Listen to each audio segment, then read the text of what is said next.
That's usually good. Only if you want. Yeah. All right, ladies and gentlemen, welcome back to another episode of Tribe Talks. I'm your boy Scribe, and I've got a bald face because I had a shave today, and a bald head because male pattern baldness mostly. I'm joined today by a very special guest. Is Xaereth. Xaereth, how you doing, buddy? Thanks for coming on. Thanks for having me. Yeah, it'll be fun. I hope so. Oh, and now you've set it up on a pedestal now, mate. Oh shit, we're gonna have fun today. Oh yeah, it'll be okay. Okay, yeah. Now I feel a lot more. Yeah, the pressure is lifted. It will be aggressively mediocre. That sounds like my sex life. How you doing, Karth? You okay, buddy?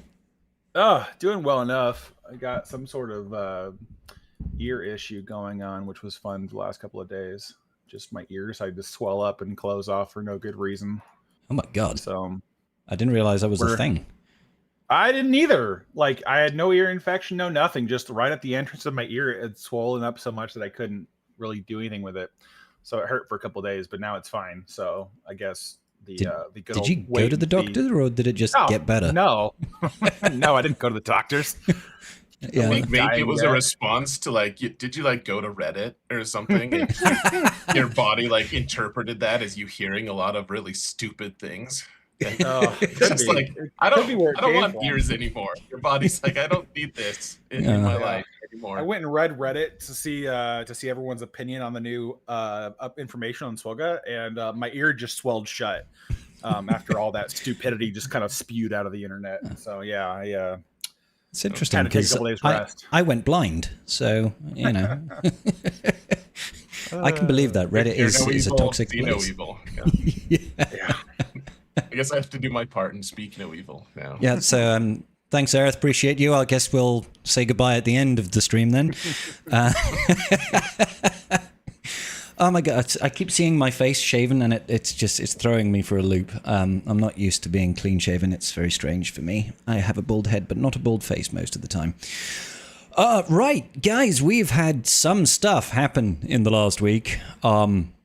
Namely the big old snafu, right? With the error battles changing, not error battles, the error levels changing and giving everybody a load of free error leveling stuff. That was kind of nice. All kind of bad, depending on your perspective. I mean, I'm kind of okay with the end result here, right? Like the last 5 days of the era, it's been a little bit of a cluster, stay in the top 10. I have to try significantly harder to get that extra couple hundred points to try to stay in the top 10. But, getting $300-400 worth of crystals back, I can't really complain. That was kind of sexy. Yeah. And then on top of that, the free episode pass plus for the next era, plus another 3,000 crystals for Cassian. For the whole era as well. It's not just one. Yeah, we're getting three of them. The whole era. It's nice. I'm kind of okay. And then on top of that, they're still going to give you all the era currency when it converts down. Now, granted, everything below the certain tier is going to be reduced by half, but okay, I'm fine with that. Where did you get to on it, Xaereth? Did you get 95 characters? What star level were your error marquees this time? I went the pretty cheap route. On my main account, I was able to use crystals to get my guys so I bought the pass and then I used crystals to get my guys to 5 stars, and then actually the last one, the KX droid, I got lucky on I got an okay pull on one of the shards, and so nice. He ended up being at 6 stars. Oh, nice. Which actually that's the guy you wanted to be at 6 stars anyways if you had to choose. So that worked out. But yeah, I mean, I didn't want to spend last time. I don't blame you. Last time was such a fiasco for me. I just didn't want to do it. So yeah, my guys are all at 80 something. It should be 85, I imagine. Yeah, but I mean, that's 85 is still Relic 2, right? And that's still quite nice.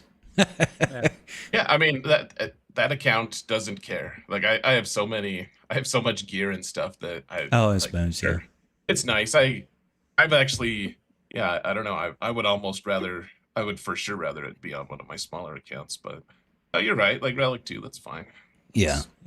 I totally get where you're coming from in terms of not wanting to spend, because I used to do the $100 pack every single new marquee. I just be like $100 pack, get them to 6 star, that we can 7-star by the end of it. And then the era leveling was just like, I don't want to spend an extra couple of $100 for stuff that I'm going to get anyway. That just doesn't make me feel good.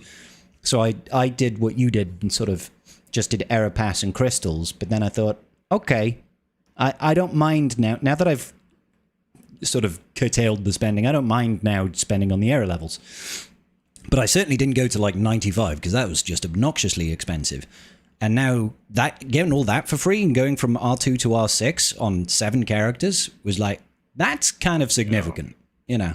Like, so, and like Carl says, you get the, if you got the 7-star Cassian, they're giving you 3 lots worth of the pass plus. I mean, the plus is just 10 levels in the era pass, but that's 20. still saving $60, right? 20 levels in the It's era. 20. Wow, I thought it was 10. God dang. Nope. Okay, so it's even better.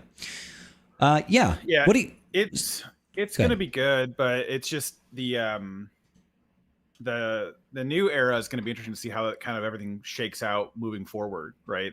It's just with Yeah. the increased levels, and they're kind of whiffing again on. I don't really like the fact that we have to wait till character number 5 to see what Rada is going to do and how we're going to use him, because we don't even have a kit yet. Yeah. And so it's like, man, do we It's a bit really weird. really want to unlock a character we can't, like we don't But- we don't know how to, we don't know if it's going to be worth the investment, right? Like that's I Like, think what those- squad is he even going to be with?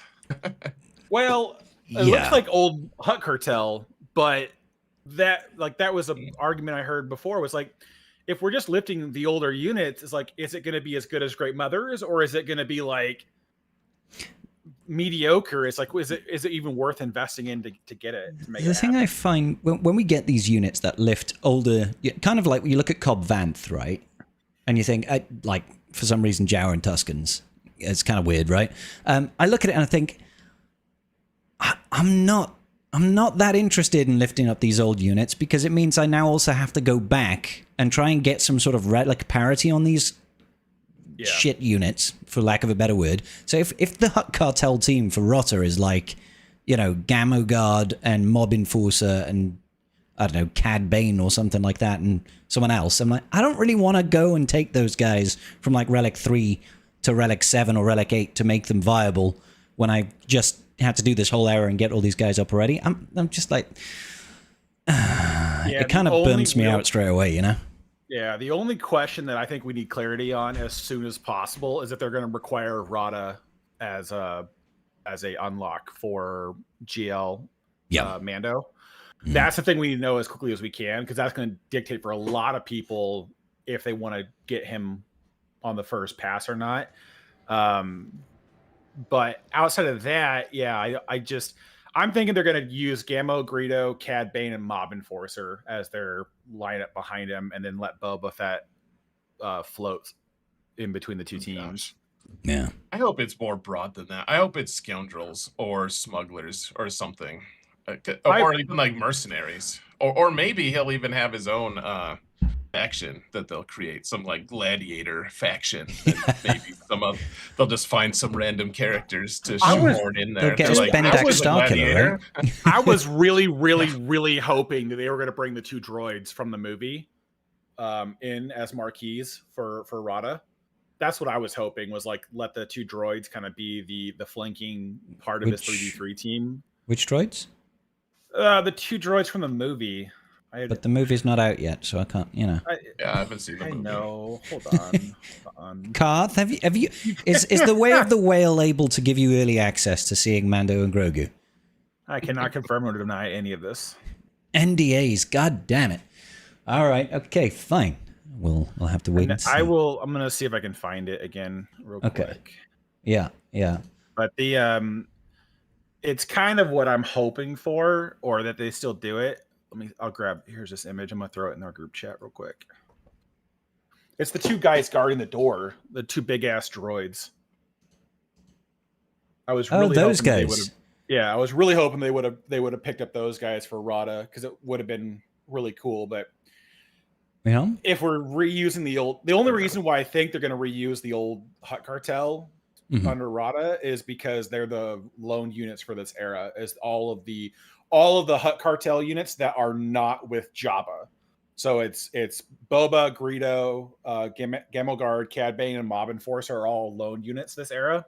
Yeah. So my It makes sense. Towards the end of the interpretation of that era, is that- you'll unlock that- Rodder, right? And then you'll need Yeah. something to go with him. Yeah, it makes sense. Well, it's my interpretation that that's what they intend to use with Rada if they're only providing those characters.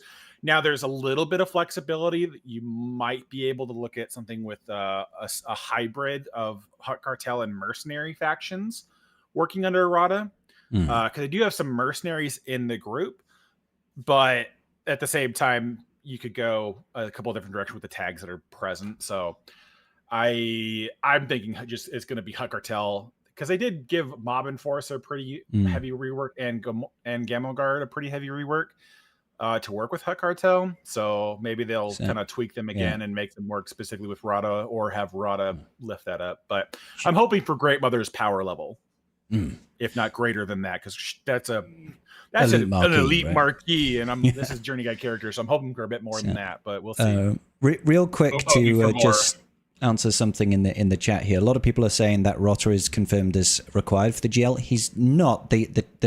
Not necessarily. The newsletter states that R5 is a requirement for Rotter, and then the next sentence is he will also be a requirement for the Galactic Legend released later this year. But that's unclear if he is R5 or he is Rotter the Hutt. Like, it could be either of those units. It doesn't stipulate. So at least that's how I'm reading it in my autistic brain. That's why we're saying we want a little bit more clarity, because you could, it could just say Rotter the Hutt will be a requirement, or R5 will. I reckon, technically speaking, it will be pretty much both, because if Rotter's required, R5 is required. Sorry, Zareth, I cut across you there, bud. Yeah. Oh, no, you're good. I mean, as far to that point, I guess would be Rada isn't required. Frankly. But I guess we'll see.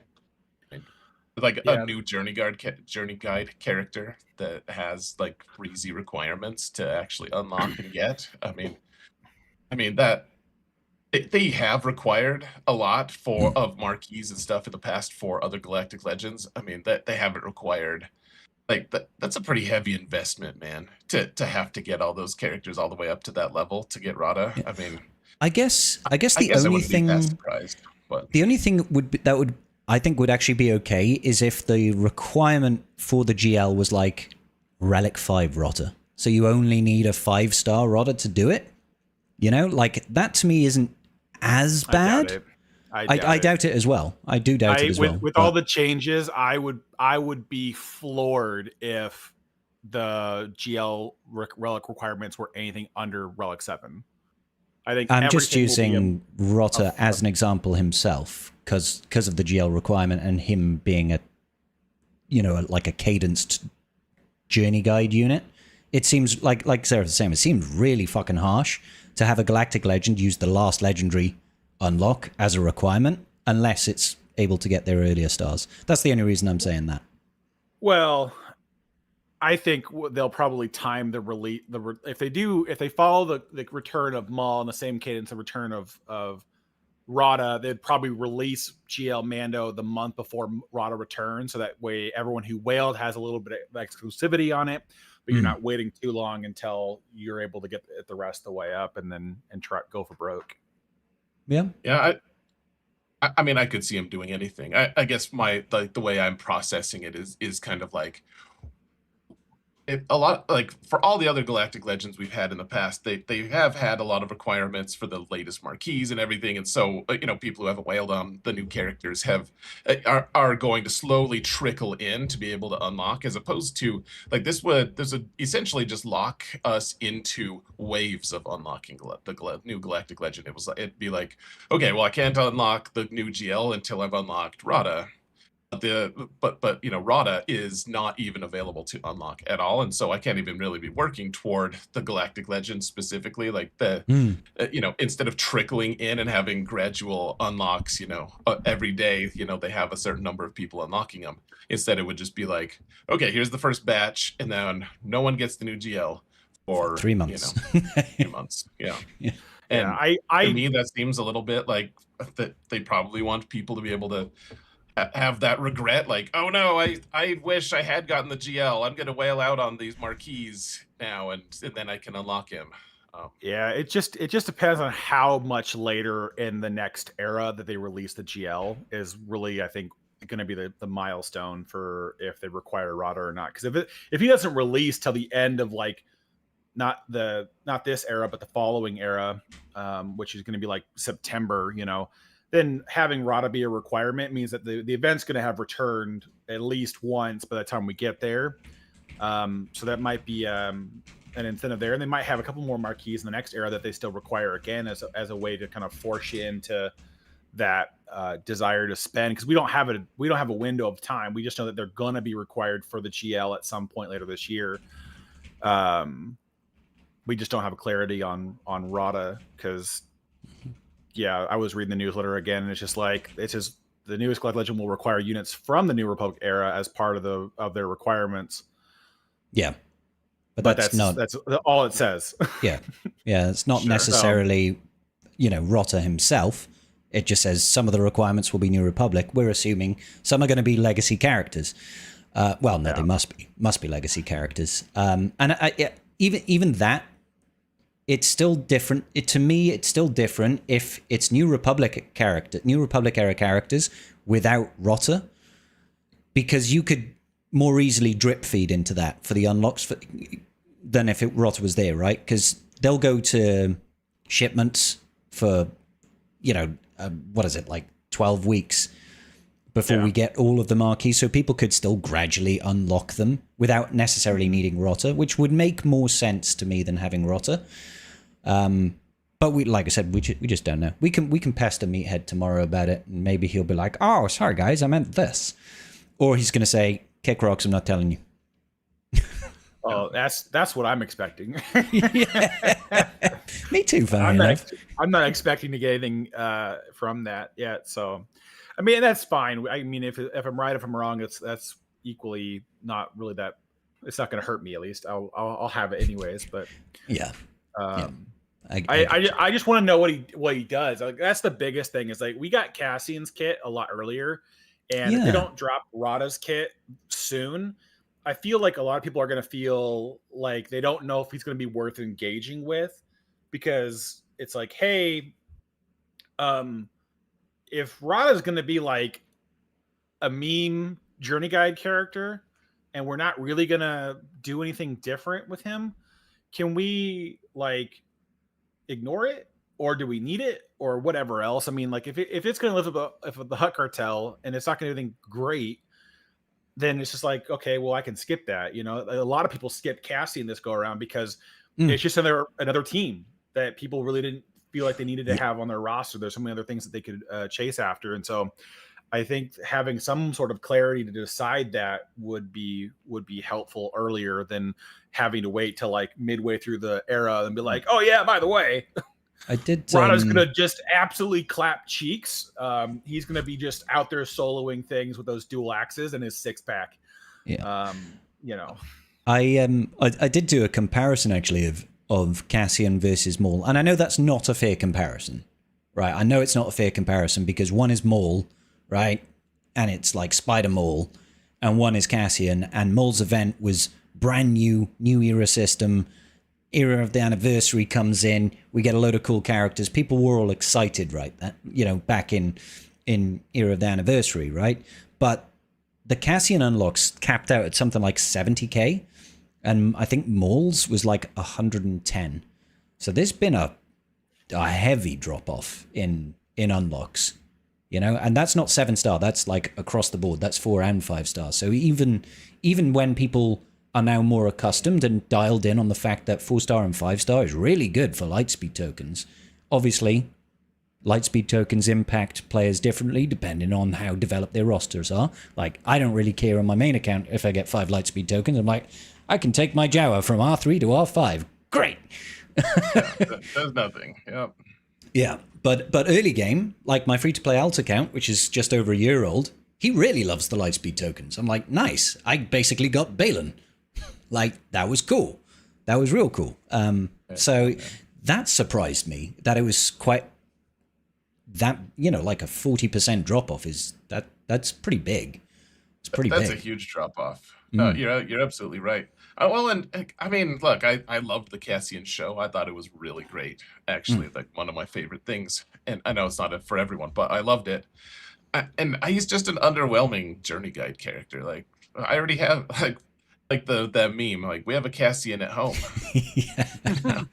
Like I don't need another one. Like he's not exciting to get it. Like Yeah. his earlier version is significantly more powerful than his later version. I guess I don't know. It's whatever. It's fine, Yeah. but Yeah.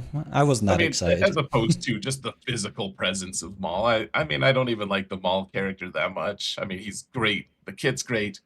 He's Yeah. just a mess, though. That character, he's not. It's not even a rational being, really. But He's just yeah, really angry. I mean, people just really love Maul, and I think like Cassian is. Everyone's like, yeah, the show was great. Like whatever about him though. yeah. Yeah. No, I'm not that fussed. Sorry, CG, not getting my money this time.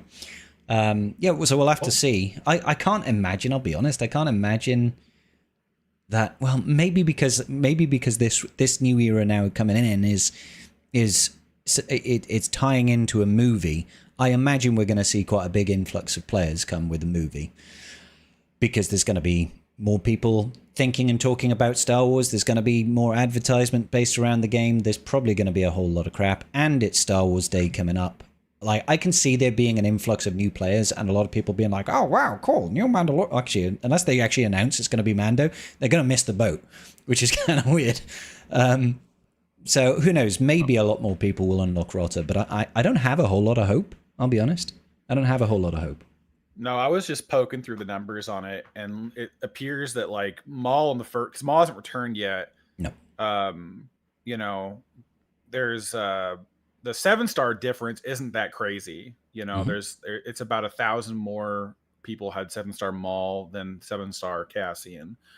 But where you really see the massive spread is in like the Gear 12 and Gear 13 numbers, because it's like Maul has like almost 100K between Gear 12 and Gear 13. Yeah. And Cassian's got basically 60K. Because everyone's got basic Cassian at Gear 13 now, because we all got those upgrades basically for free to get to the relics.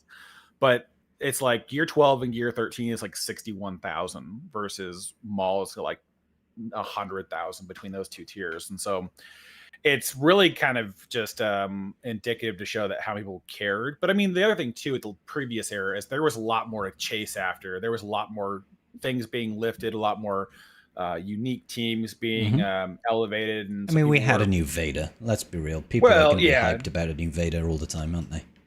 Yeah. So new Vader was a big driver for a lot of people. Spider Mule was good enough. I think it just came on the back of the Stranger. Like this, a lot of people chased it for the Stranger to be better too, and so I'll be interested to see what else shakes loose as we keep rolling forward. Because I mean, they've made a lot of changes with the era system, but not even just with the levels, but as people have been playing Coliseum this week, they've tweaked a ton of the abilities and mechanics in there. Some of them were just quality of life things, like with the cats having a better visual indicator of what. Oh yeah, that was a nice change. What their defense and offense thing is, but the cats have a new unique where they ramp defense and offense a little bit differently now, and the Zepho Guardian's beam can't be evaded anymore, and a few other little odds and ends that are happening in Coliseum. And so it's interesting to sit there. They're kind of preparing for things being a little bit more challenging with the loaned units in place versus the summoned ones. Versus the summoned ones, because summoned ones always suck. Like they always suck. They don't perform anywhere nearly as well. So I'm hoping you're not happy about having POW in your Rebel fighter team. I mean, I'd love to have used Luthen. I would like to have tested that out. It was humorous. I was talking to somebody about, they're like, oh, well, you should buy the Cassian Cron for the last week of 5v5. And I'm like, I'm going to spend $100 on a Cron that might maybe allow me to go 3-0 in 5s. I'm like, so I'm going to basically net $20 worth of crystals for $100 investment. And I'm like, that sounds like garbage. The math ain't mathing on that one, Karth. I'm sorry, bro. Yeah. No, I'm happy to do anything else than spend that level of money on a Datacron. Like, I can't say I blame you, to be honest, mate. No, like I don't mind throwing crystals around on them to tweak them to make crons good for a season or for when you first farm them, but just $100 on one cron is gross. Yeah, it's very gross. A lot of money, man. It is a lot of money. But the thing, I've seen people say, "Oh, I bought the such and such FTC," and I'm like, "You did?" Like, I spend a decent amount of money on this game, but I look at that and go, oh, "Fuck no, I'm not doing that. You crazy?" I don't know how, like, speed farming Conquest is more of a ball ache than blowing like what is it? You need $250 to buy the 4 FTCs. I'm like, you could pay somebody the $100 and then still spend $150 on crystals and be further ahead on your Datacron farm than buying those crons. Like, there's just so much more you could do with the same amount of money, and like it's just for 1 week of GAC to have the small the lead on it. You know, that's all you're fighting for. That's ludicrous to me. I can't understand. I know they're selling them. I know people are buying they're them, definitely selling them. Yeah, but 100%. I just blown away some days. I'm like, really? That's where you want to put $100 in this game? All right. I think there's something to be said, and I agree. Like I wouldn't spend dollars on these things. Like, especially because they're not exclusive at all. You can get them for other things, but there is something to be said for just the idea of, hey, I farmed I already quote unquote farmed the 4 new focus Datacrons. Now I just like check that off my list. I'm just done. Like the mental burden, so to speak, of just trying to finish it off. Like I said, it's not worth it to me. I would imagine people with more disposable income might see it as like, oh, that's like one chore off of my chore list that, I don't want to have to farm, conquest stuff that long. I'd just rather have the focus Datacrons, like not even for the 1 week advantage. It's just I just want to be done with it. Yeah, no sure. Mental capacity taken up. There's got to be people with that kind of money that just like the time is worth more than $100 or however much they buy for these FTCs. Yeah. Oh, one other. Yeah. I'm sorry. No, go ahead. Just one other factor that I was thinking of too is like I wonder how much they get from early game players who are like they can't quite finish, like they're not even getting finished Red Crate.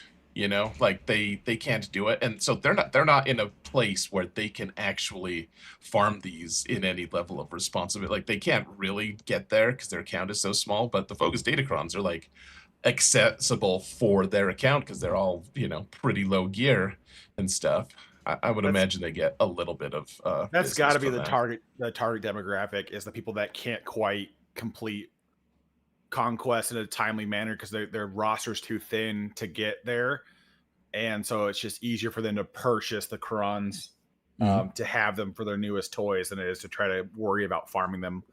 And that's probably what their demographic for marketing them to is those earlier accounts that it just can't quite get the level of farming out the door. Yeah, because Russian, especially with the change up that we've had for the consistency on Datacrons, we've got a lot less time to farm the materials now, and not everybody has got the roster depth to just be like, I'm gonna blitz it through to Sector 4 day 1 of Conquest and then just farm those Datacron mats. So I guess there is definitely a target audience, rich new whales maybe that maybe don't have the depth or the desire to really grind away at Conquest. I could see that. Right, Karth, you said we have loads or veritable shitloads of questions. Loads of questions that we should really start getting to because it might take us. How bad are these questions, and how much rum do I need in order to get through this? They're mostly pretty good. Karth, no, you're not understanding me. How much rum do I need to get through these questions? Well, you see how big this glass is? Well, fuck. Now, okay, no. What I mean to say is I'm going to go get a rum real quick, and then we'll start questions. Or a double. 3 fingers. That's what I'm asking. Will do. Back in a sec, guys. Some fingers are bigger than others. This is a very unfortunate fact. Oh, yeah. There's a lot of things that are kind of changing with this particular shift in the era. I'm actually interested to see when they introduce the era PvP what Overcharged does, because it doesn't appear that they're monetizing loaned units yet, and it doesn't appear that they're monetizing Overcharged yet. And I'm interested to see how that shakes loose.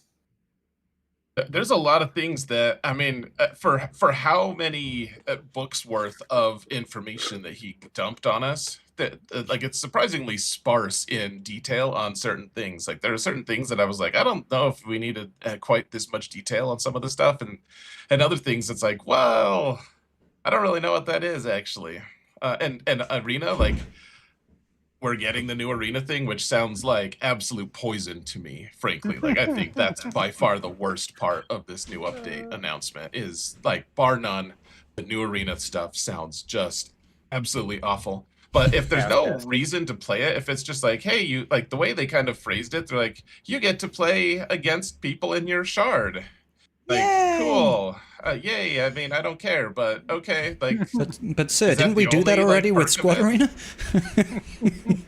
Yeah, it's like, it makes me so tense though, because they didn't tell us like what the rewards are going to be. Nope. Oh, Relic 11. Like, I mean, no, seriously, I that's what I think it might be. Yeah. I hope not. I don't want Relic 11 stuff, and that's. I'm like, oh, that's why they're giving us more era currency. That's why they're cheapening other things in that store, is because Relic 11 is coming soon, and you know the new Arena thing is going to power that, and it just sounds like the most poisonous thing ever. I don't want anything to do with the new Arena. It 100% reminds me of the old Squad Arena meta back before GAC was a thing, where granted in that era, if you were a long-time player, you could keep up with the newest squad and Squad Arena to keep your crystal income going. This one's going to kind of eviscerate that capability. You're going to, because it resets every 3 months. There's no way to build up and maintain. True. But it does remind me of that old meta where it's like, when the newest legendary drops, you know, Giant Revan comes to the game, well, only the Krakens are going to freaking have this character for the first pass. And so it's like the top 5 is going to be those characters. And so it's kind of reminds me of that. So I'm not like 100% just like, oh, this is going to be the worst thing in the world. For me, I'm more concerned about the reward structure behind it than I am about the activity. Mm-hmm. Well, and listen, I'm actually open to liking it. I hope I like it. You know, like I'll let myself like it if it's likable for me. You know, like I'm not going to just stand on principle just because I'm saying right now it sounds like poison. I just think that it has a great potential for evil. Like I just think the capacity for evil is there. Yeah, I just think the beginning of every era is going to be the most garbage experience with it, because you're going to have the one because you cannot fight without a marquee unit, right? They gave us that information. Yeah. And so it's like, okay, so everyone's got the same marquee unit and a bunch of loan units that aren't going to be able to do much with it. So it's like, okay, so CG, for the love of God, make sure every first marquee is the leader. Yeah, which they're not doing now because it's R5. Yeah. And maybe, I don't know, mix up the rotation a little bit. Maybe give us a couple of leaders at the beginning of an era, so we don't have to wait to have variety and something. I mean, that's the problem I'm seeing with it, is the way things are drip fed. It's just gonna cause a bottleneck of like every 2 weeks is gonna be like, does this change? Does this improve? Or is it just kind of like, hey man, does it feel like to you guys like we're gonna get 2 New Republic leaders this era? It feels like Carson Teva is a leader. Well, we know he is. He's got a leadership. But it also feels like Colonel Ward is going to be a leader as well. She should be. You'd think so. She's a colonel. I feel like how they described her, she's going to be she might lead mercenary. Oh, really? Okay. You know who else is a colonel and doesn't have a leadership? Colonel Stark. Stark. Yeah. So I wouldn't say that a military rank necessarily. I mean, you know who else is an admiral and doesn't have a ship? I mean, just do this all day. No, yeah, no, I get where you're coming from. I understand that, but it feels like because she's the colonel of the Adelphi Ranger base, isn't she? Which is where Carson Teva is at. She should. Yeah, she should. She might behave. Feels well, weird. I guess mercenary might be a little bit of a hard one to sell, but I would say she might behave in a similar fashion as Cobb Vanth. what's his Cobb Vanth? Yeah, because it's like she's like, oh, they give us ammo to bounty hunters, so she might have the ability to plug and play a little bit more.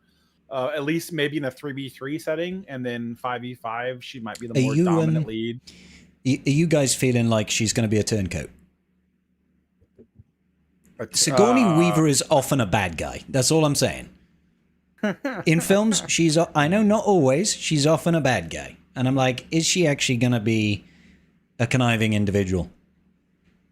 Could be. So that was an interesting, because I mean, it would make sense that would happen, and they don't want to announce her kit because there's elements of her potential betrayal in that kit. By the time she's out, the film would have been released. So yeah, she could actually be Darkseid. Like that. I mean, I don't think it will be, but she could. No. I don't think she's Darkseid. Well, who's the leader of the New Republic faction now? Like, I guess that would be the question. Like, probably be General Leia. What's that? Yeah. Oh, I mean, so sure. I guess what I'm saying really though is like in this game. Oh, like, sorry. Who's going to be the lead on that team? Like Carson Teva, is he really going to be like the lead, and she's just going to hang out as like a support character? I mean, maybe. I just, it seems like she would be the obvious leader, or maybe General Syndulla is intended for it, and we're just gonna keep hacking away at the poor the poor GL Ahsoka team. Oh. Like now Ezra goes with Rey, and now General Syndulla, like the Fracture character, goes with New Republic. They just got around to fixing Huyang after like a year. His special finally works properly. Got to fixing him. They're going to take characters away, and they need him to carry harder. Yeah, and then he's going to go and disappear and be on some other team as well. There'll be a new droid team. Yeah, we can only hope. Yeah, let's get like a younglings Jedi squad, and he can hang out with them. he makes their lightsabers for them. Yeah. Oh man, I love it. Well, we keep getting more and more questions the longer we talk, so we should probably start powering through some of these. All right. Here we go. Speed firing on the questions. First one comes in from Rurik. He says, hi guys, any idea of the New Republic characters that will be needed for the new raid? Debating taking them to 7 stars. Thank you. Who wants to say no first? They didn't tell us at all that they would be needed for a new raid. Yeah. But they told us they'd be needed for the new GL, how it wasn't announced either. So I feel like if they were going to be used for the raid, they might have maybe said something. Probably. Would be my take on it. I mean, so the last raid came out in June of last. Was it June or July? I think it was June of last year. It was June or July. I can't remember which. Like late June, I think. So, I think, I mean, they might push it back a little bit. They were pretty vague about when they were going to do another one. They said like 1 month or 1 year, but they were like about 1 year. So, yeah. I just think that they have a new movie after 7 years of no movies and no new movies, and you have to think the CG is just like, we're gonna milk this every bit we can. Like, I would be pretty surprised if we don't get a Mandalorian kind of raid, like maybe an AT-AT raid where you have to knock it off the cliff or something, like in the the trailers. Yeah. I don't know. I don't really care. It would be a little surprising if the new raid didn't have this. It didn't have Mandalorian stuff. It would feel like a bit of a missed opportunity, right? Well, just like GL Ahsoka and the Peridia crew just got totally snubbed for raids. Like the biggest complaint about them has been, where do you even use them in the game other than them being like pretty good characters? And then after a year, they did get the GLAT assault battle as well. It was like, okay, But where was this when it first came out, where I could benefit from it? Like that was the annoying thing ROI. for me. Yeah. It's like I wanted to benefit from this when, only a couple of thousand people had GLAT, not like, 30, 40,000 people had GLAT. Right. So, but there we go. I digress. Yeah, no, I agree. I think it would be a missed opportunity if there was no raid, but CG have also not said they're going to be used for an upcoming raid. So it's really hard to tell, Rurik. What I will say is if you care about New Galactic Legends, you're probably going to want them for 7 stars anyway, because they are definitely required for upcoming GL, most likely Mando, we're all assuming. Otherwise, that Mando on the splash screen is the biggest bait and switch I've ever seen. Like, yeah, right. It'd just be like, it's someone completely unrelated. So, okay, fine. Next question comes from Baddie. He says, so every time a streamer faces an R10 tune in or team or tune in GAC, they say something like, oh no, R10, that's going to be crazy. It's going to be hard. But in every other video, they say R10 is shit and doesn't have any impact. So what is it? Is R10 whatever, or is it impactful? Which version of the streamers should we trust? We're all just blowing smoke up your ass. That's what we're doing. It's 100% depends on what counter you're going into and how far Relic Delta is going to start playing in a thing. Because like Relic 10 doesn't change a ton of things in close Relic Delta differences between what was existing prior and after the change. But there are things about Relic 10 that just RNG starts to go the other direction a little bit more frequently, right? It's a little bit easier to lose control when they have that extra 10% tenacity, that extra 10% critical avoidance, that extra 10% accuracy, that extra 10% potency. It makes things go a little bit the other direction to where it's like it can go off the rails a lot faster at Relic 10 than it did at Relic or before, or Relic 10 was really in the game with Relic 9. But I don't think it's like the biggest game changer unless you're like, hey, Bo-Katan at R7 going against Relic 10 Lord Vader and R9 clones, it probably isn't going to go as well for you. And I think that's kind of just it's situational, but it's not like you can't ignore it. It does create some impactful differences into the gameplay. But for a lot of people, when we say it's Relic 10 is not that important, we mean like the overall game. Like it's not required for anything. We don't use it for anything. That's more or less when we talk about like R10 not being as impactful, is about like the overall game, not like in an individual fight. It might vary on how impactful. Yeah. Oh, there's also the intimidation factor, right? So like you can talk theory all day and be like, no, it's not that important, whatever. And then you see it in person and you're like, oh crap. Like that's actually that's scary. Like, and it's novel enough right now. Like it's still new to us, so it's noticeable. Yeah. So to me, I think it's it's one thing to be like, yeah, I could beat that guy up, and then you go to actually fight him, and you're like, that guy's way bigger than I thought he was. That's how I felt fighting my first full Relic 10 Lord Vader team. It was you fought a full R10 of Lord Vader team? Like that's kind of cool. Two seasons ago, and it was just like, it was terrifying because it was like, you don't think about it, but like it's just that little bit more, and it puts the advantage onto them, and so it does really make you pause and think about it. Does this still work at this Relic level? And the answer is sometimes no. So there's a lot of intimidation that goes with it. The for Lord Vader in particular as well, that sort of really feeds into the mastery gains of how that team operates, just on a mechanical way. So it does depend on the team. Like if you saw R10 Jawas, you're probably going to still be like, oh lol, well that's a fucking stupid team to R10. But if you saw, like you said, like a full R10 Lord Vader team, or like a full R10 Starkiller Stranger Maul. Or Ray, the Ray. Oh my god, Lord. R10 Ray, R10 Ben. Oh, dude, his AoE attacking under protection, and say they've thrown on some sort of Kron that's got massive amounts of offense and armor pen. He attacks under protection, and you're just like, my team's dead.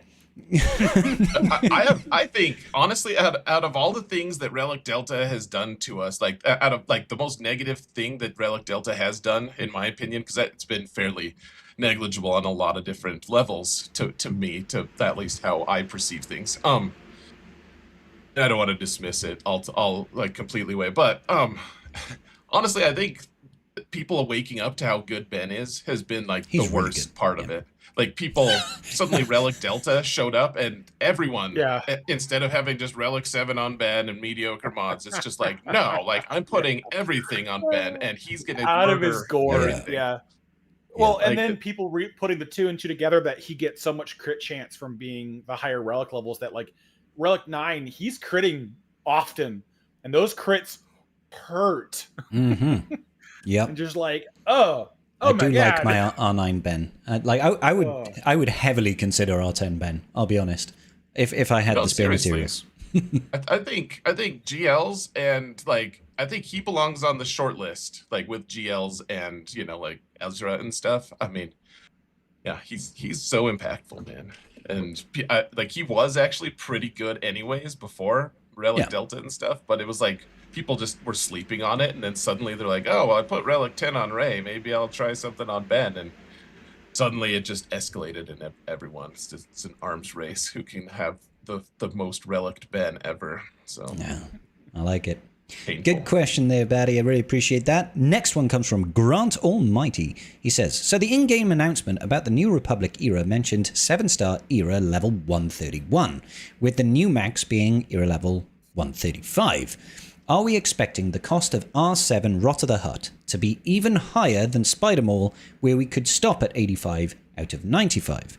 It could be that they're removing the no upgrade 95 system, but I would... 5, right? Was that, hey, the cost to go to 95 is ludicrous. There's no benefit.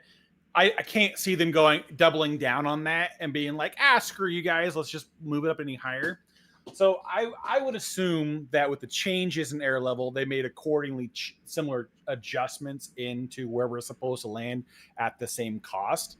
So that's what I would assume. I don't have much else to back that up, but that's where my head is at the moment, is that they wouldn't just go like, okay, you got to spend an extra $200 on unlocking Rada. Like it was already pretty hated with Maul and Cassie and for the cost. So I can't imagine them wanting to increase even the that. amount of like content creators that publicly said, I ain't doing this.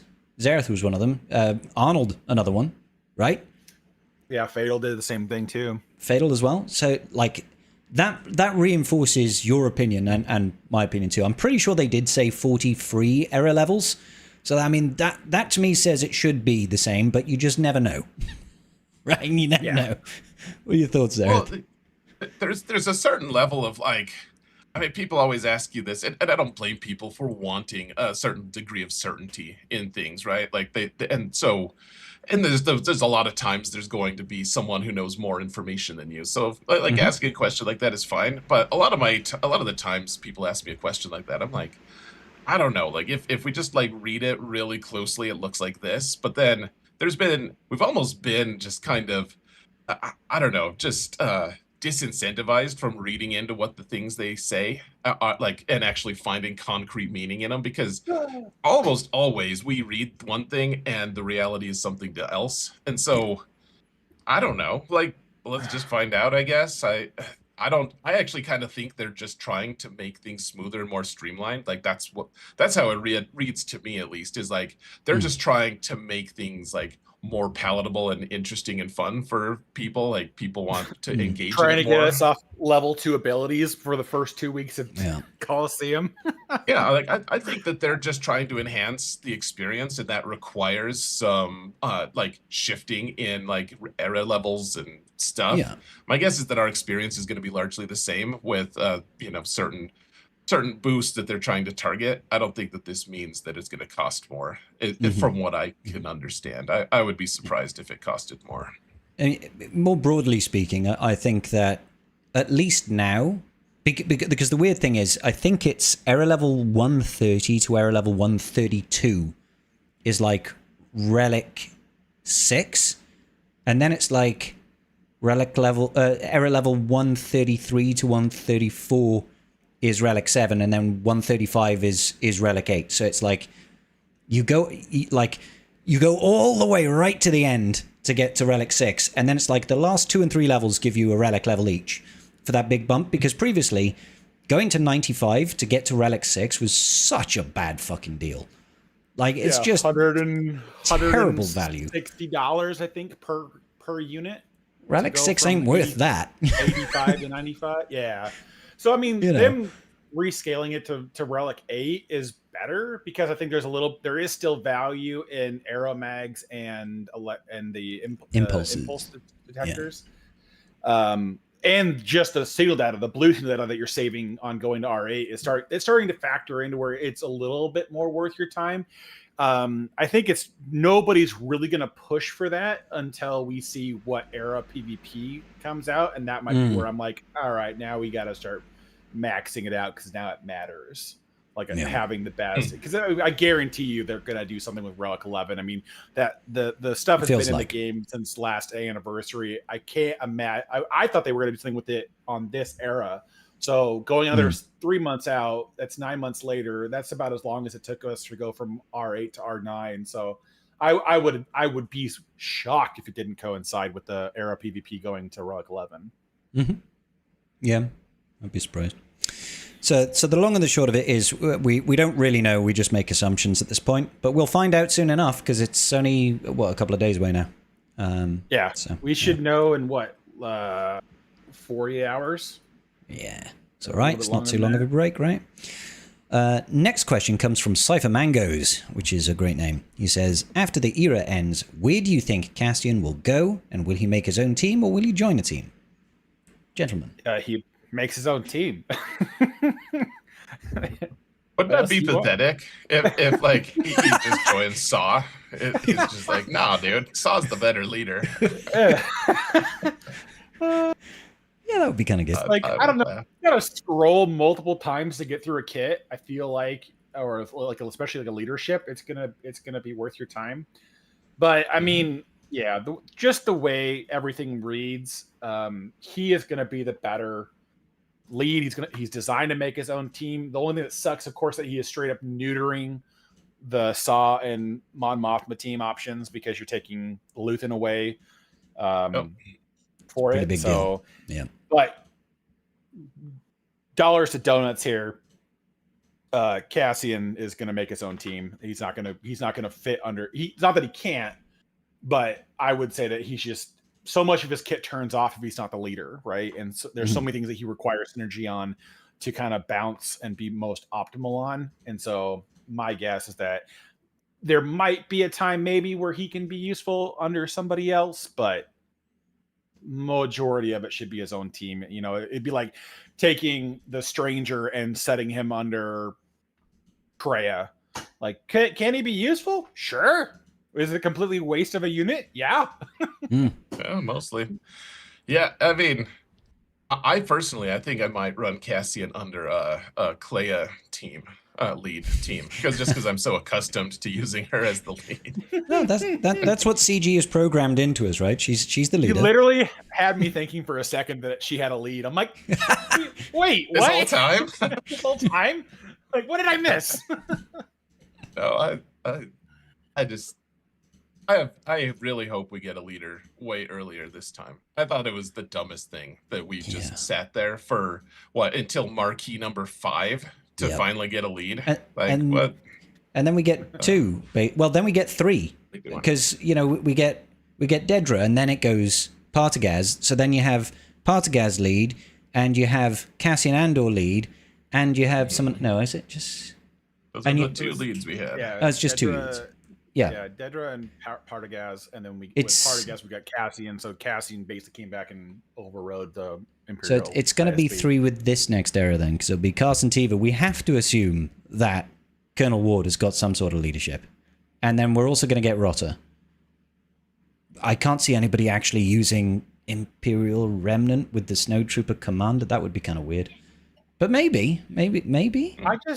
I just find it funny that the way we're releasing the current bout of characters.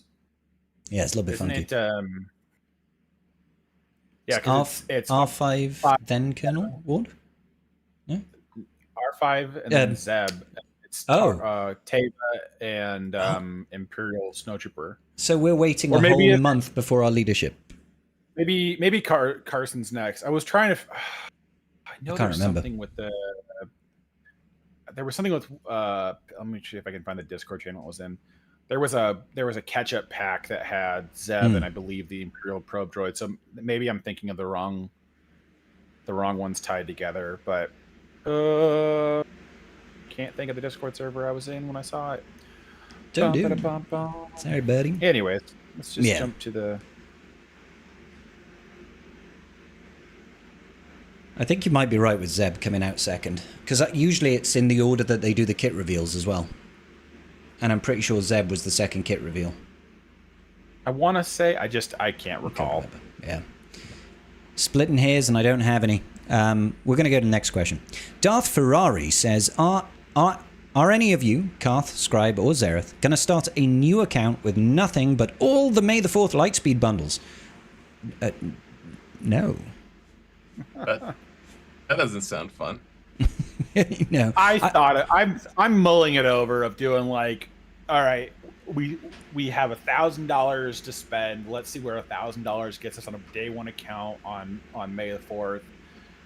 I thought about it just to kind of see what would come up with, but at the same time, my brain just like, don't do it.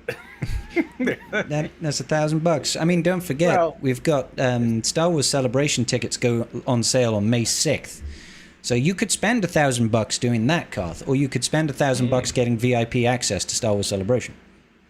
Or, and hear me out, we could do both. Why not both? Why not both? Both is good. Both is good. Yeah. No, it would be interesting for me to see like to start a new account and day one plan, like do a spending guide, right? Like because there's only certain Lightspeed bundles that will show up if you're under a certain GP threshold. So you'd want to get all of those bundles first, and then you would want to do the Hyperdrive bundle. Then you'd want to pick up all the Lightspeed bundles that were available at the time.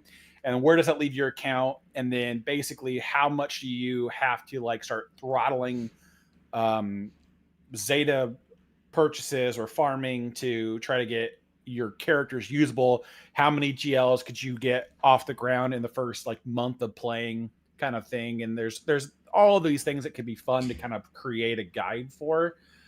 But I feel like I'm creating a guide for like 5 people. Yeah. The funny thing as well about that, you mentioned Zetas, is with the Omega Battle, you can now refresh that for 200 crystals to get 3 more Zetas. I don't know how many times you can refresh that Omega Battle. I think the price escalates as you refresh it, if I remember correctly. See, I don't need. I have like 800 Zetas. So I'm not gonna. Never refreshed one in my life. I have no idea. So if it escalates, then there's definitely massively diminishing returns there. But that is definitely a new change to the economy, especially when it comes to Zeta materials, which is kind of significant. Yeah. So Xerath, I take it you don't fancy like dropping $1,000 on a brand new account for May 4th, no? No. Not for that. So no. I mean, I want to make a new account eventually to do a true free to play. At some point, I was the timing would be, it wouldn't be now though. It would be like, first off, I want to find out like the quest chain for the Lightspeed tokens have been like so transformative for the new player experience. Like just a crazy, like wonderful time to be playing right now if you're a new player. Honestly, like early game has a lot of really awesome stuff. And so what I would be interested in would be if they're going to do it, are they going to do the same quest chain like next year? Are they going to like do a different quest chain? And if they're going to do a different quest chain, should I make an account that is like double dips and like I create one to finish all the current quest chain stuff, because that's valid all the way through sometime in November, and then the new one will start a little bit after that, so then I could get a double quest chain on a free to play. Yeah, if they're doing a second quest chain, like to me that would be the interesting approach to it, but not spending $1,000 at May 4th. Yeah. No, I'm in the same boat as you, actually, Xerath. I'm not planning on doing a whale account, but I am planning on doing post May the 4th is going to be a whole look at what is the new player experience like in 2026, and that will be a case of look at all these journey guides, the journey quests that give lightspeed tokens that give you what, like five or six full teams essentially at relic levels. Yeah. And you can quickly get to things like Executor. You can quickly get to things like BAM. You can get Chewbacca unlocked immediately. You can get CLS unlocked. Like, it's loads, right? It's loads and loads and loads. And they give you all the Zetas with those Lightspeed tokens. And there's been changes to the economy. So I think it will make an interesting... It'll give me a new perspective, especially considering just over a year ago now is when I started this free-to-play account. And I was like, wow, so much has changed. Back then it was changed massively since I started. It was a huge difference. And it's changed just as much again now. So I'd like to get that experience and see what it's like, and I think it'll make interesting content. So honestly, that's the most enjoyment I've had in this game lately, has been my new player account, like my Zerbear account. Fun, right? Yeah. It's so much more interesting. Like, the decisions you make are actually interesting. On my main account, I'm like, I guess I'll just farm the thing I don't have. Like, the one thing I don't have. You know, like, what unit came out this fortnight? That's the one I need.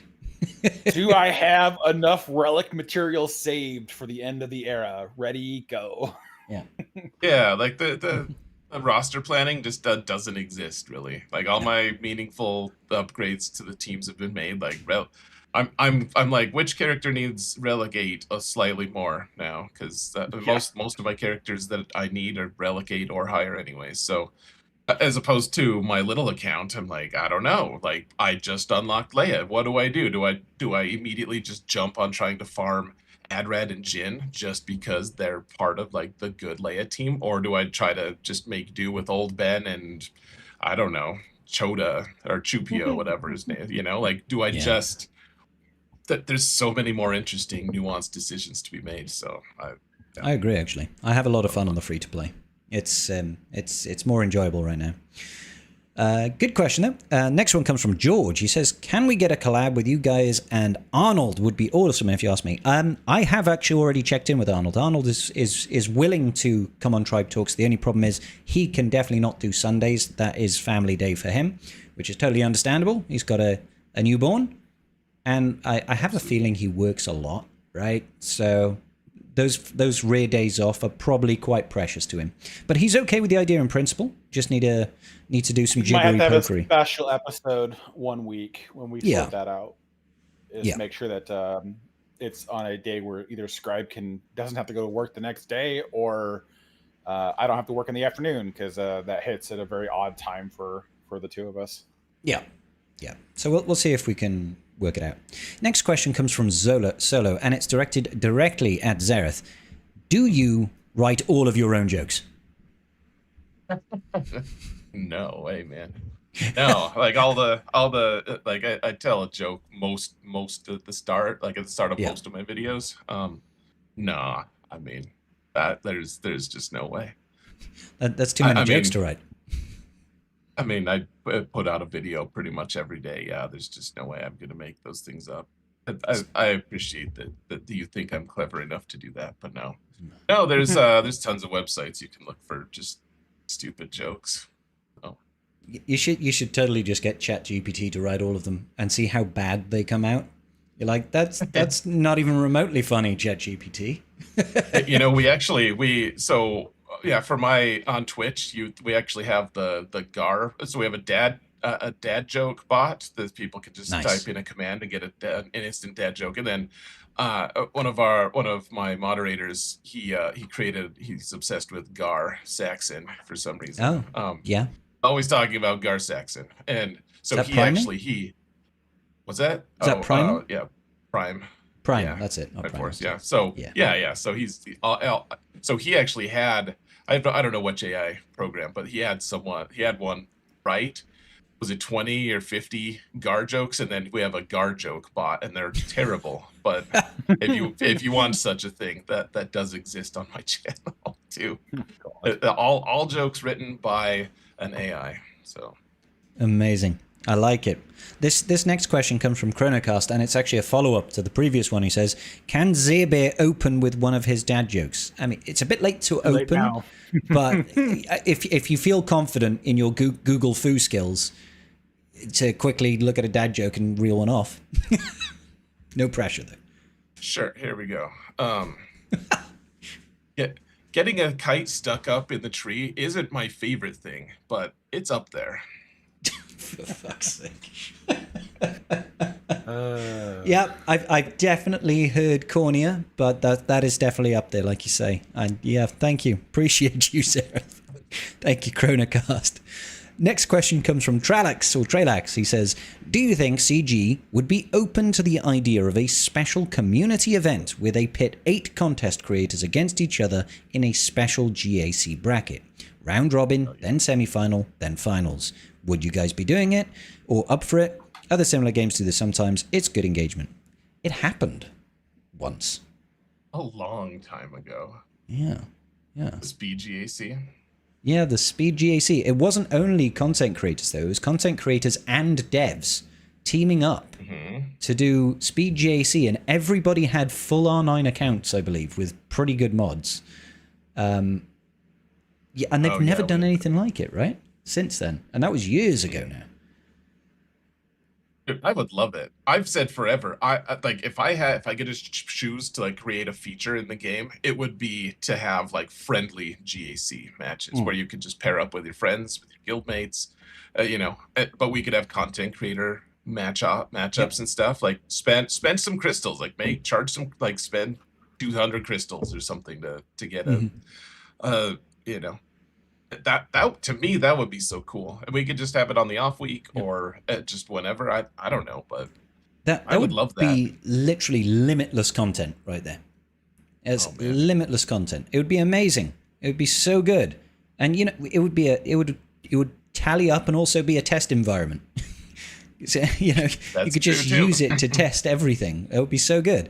Alas, I would absolutely join in that, and I would absolutely not do very well, but I don't care. It would be a great experience.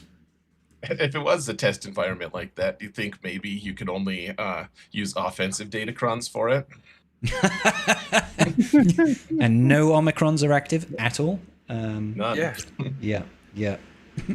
I mean, I can see to a degree why that level of feature is going to be loved and hated in the same vein, because you're going to have to, if you have the ability to test everything before every fight within reasonable measure, I think it does ruin parts of the game to a degree. But also, I think a lot of people would enjoy the ability to practice more than they would hate that everyone would have the ability to, basically try against your team before it actually matters for banners. So I don't know. I go back and forth on it. Like I can see why at the competitive level it might not be the greatest addition, but the average person it would be nice. I've thought about that as well, and I do agree to a certain degree, because you can literally fine tune it down to the exact everything, right? Obviously in GAC you won't be able to change around your mods or anything like that, but to a large degree, I do feel like Swigger.gg already kind of does the heavy lifting for you there. Like, so many people can just go onto Swigger.gg and put the exact team in with the right Omicrons and the right Datacrons, and that'll do like 80% of the heavy lifting. It's obviously not going to be as good as literally fighting the same team. Yeah, but you're getting most of the way there. Yeah, it tells you what will work. Not how or fairly why. confidently, but how or why. And so it's like, if your team is 70% win rate, is there a why, or is it just a threshold of get wrecked? And so it's like, you'll be able to test that kind of stuff out, and you won't be able to have a chance to. So like, I can understand why on the competitive level that might seem as a detractor, but I think for the average person, it's going to be hard to mirror exactly how they're modded and how their Datacron set up and everything else. And so it's like, it won't be perfect, but it'd give people probably like a 95% experience of like, is what I'm about to do going to function? And then they can't mimic your relic levels either, right? They're going to have to be able to only test what their account can provide. And that's So there are some things that will help with that, but like where I'm at, I'm gonna be in a pool with my peers. I don't think they're gonna be much higher, much lower than I am. So I could just sit there and test every single battle in that mode, and then go, okay, here's how I get 65 on every ground battle, and then go from there. Yeah. Because again, we live in an era where there is just so much on offense for GAC that it's just about, you know, leaving yourself with enough counters to make it work. Mm-hmm. Yeah. That's fair. What are your thoughts on it, Zara? Yeah, I mean, I think Karth said most of it. I think the new testing mode seems cool. I think there's gonna just be some people who care a whole lot more than others, and it's going to be kind of an annoying thing to adapt to. Of like, oh, that guy probably just ran, like, you know, he just tried it 20 different times and finally found a solution to the team that I placed, and I just don't have any defense against that. Like, so I can I'm wondering. I would like to hear what CG has to say about why they're prohibiting the use of defensive datacrons for testing. Mm-hmm. I think that you could do the datacron thing as long as the Omicrons aren't part of it as well, because I think Omicrons also add quite a bit to it. But I don't know. I just, to me, it feels. I think that combined with the removal of Squad Arena to be able to test things is really kind of messing with the competitive community and their thought process right now. Here's a thought, Zareth. I personally feel like, and I know that might sound a little bit controversial, but I actually think that the introduction of Swigger.gg lowered my overall enjoyment of GAC, because I felt it was actually a lot more interesting when you had to theory craft, think, and remember things yourself instead of just go look at a database and be like, oh, that's the most likely counter. I'll just do that one, right? How do you feel about Swigger.gg in general? I mean, it stole a ton of business from me. I mean, not stole, but like people used to cut. Like I had like this big like spreadsheet thing that people could come and you know, like watch. Like I linked all my different battles and stuff, and my so I remember a video you did with Arnold on that years ago. I had like this big old spreadsheet that well, Arnold would promote it and stuff because he thought it was a cool resource. But yeah, like I created it, and that was a big push. Like a big part of what I was doing initially was like I would do when I first started making videos. It was only GAC. Like that was the only thing I ever made, and so I had all the timestamps in the videos, and then I'd have them linked on this spreadsheet so people could cross-reference. Like, okay, if I use this team against this team, and you know, this is how it works. Like then, yeah, and so datacrons hurt that a lot because then, you know, obviously all the fights change things, and then GG, you know, that database also, it stopped making that whole thing worthwhile, and so yeah, I mean, beyond my apparent, I still have a little bit of residual bitterness on it, but not beyond surprised, that, to be honest. no, I agree with you though. I said it a lot of times. Like for a very long time, I resisted using it. I like insights from GG. I resisted using it on my streams for a long time because I'm like, it just takes a lot of the joy out of trying to figure things out, you know, just like piece things together. Instead, I'm like, oh, look at all this data I have. I guess really that Gungans beat that. Okay. Yeah. You know, like I wouldn't have tried Gungans. That sounds dumb. but the insights say 98% win rate. I guess I can't mess this up. Yeah. I'm a proud part of that 2%, mate. Yeah. I've definitely failed high success. I have been patient zero, where it's 100% and I've lost. And I'm like, well, fuck. How did that happen? And then you realize that all the data that had happened was from like one guild's worth of people, and they all knew like how to counter it because they had like the formula. They're like, no, you have to do a basic with so and so first, and you're like, oh, I would have done a special, you know. Fair. I'm right there with you though. I'm like, really, this is 100% win rate, and you go in and you finish it, maybe you win, and you're like, wow, that was not. That didn't feel like 100%. I feel, yeah, I need to unclench right about now. All right, cool. Good to know.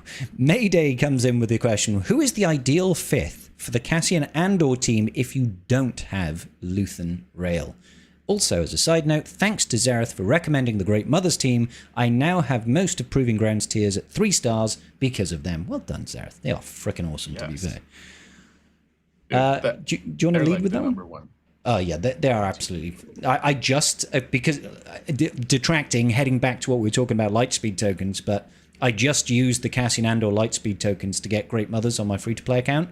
So I got, like, Great Mothers, and I got Morgan, and I think I used 2 on the Peridia Pals, so that I'll just use them for now because I didn't have anything, and I already had Merrin, thanks to Starkiller, at, like, Relic 3 or something.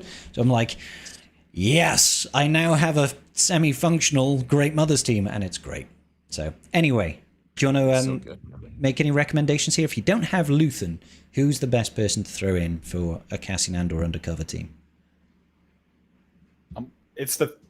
For me, it's the three kind of like dead giveaways, which would be Saw, Rex, or Kyle.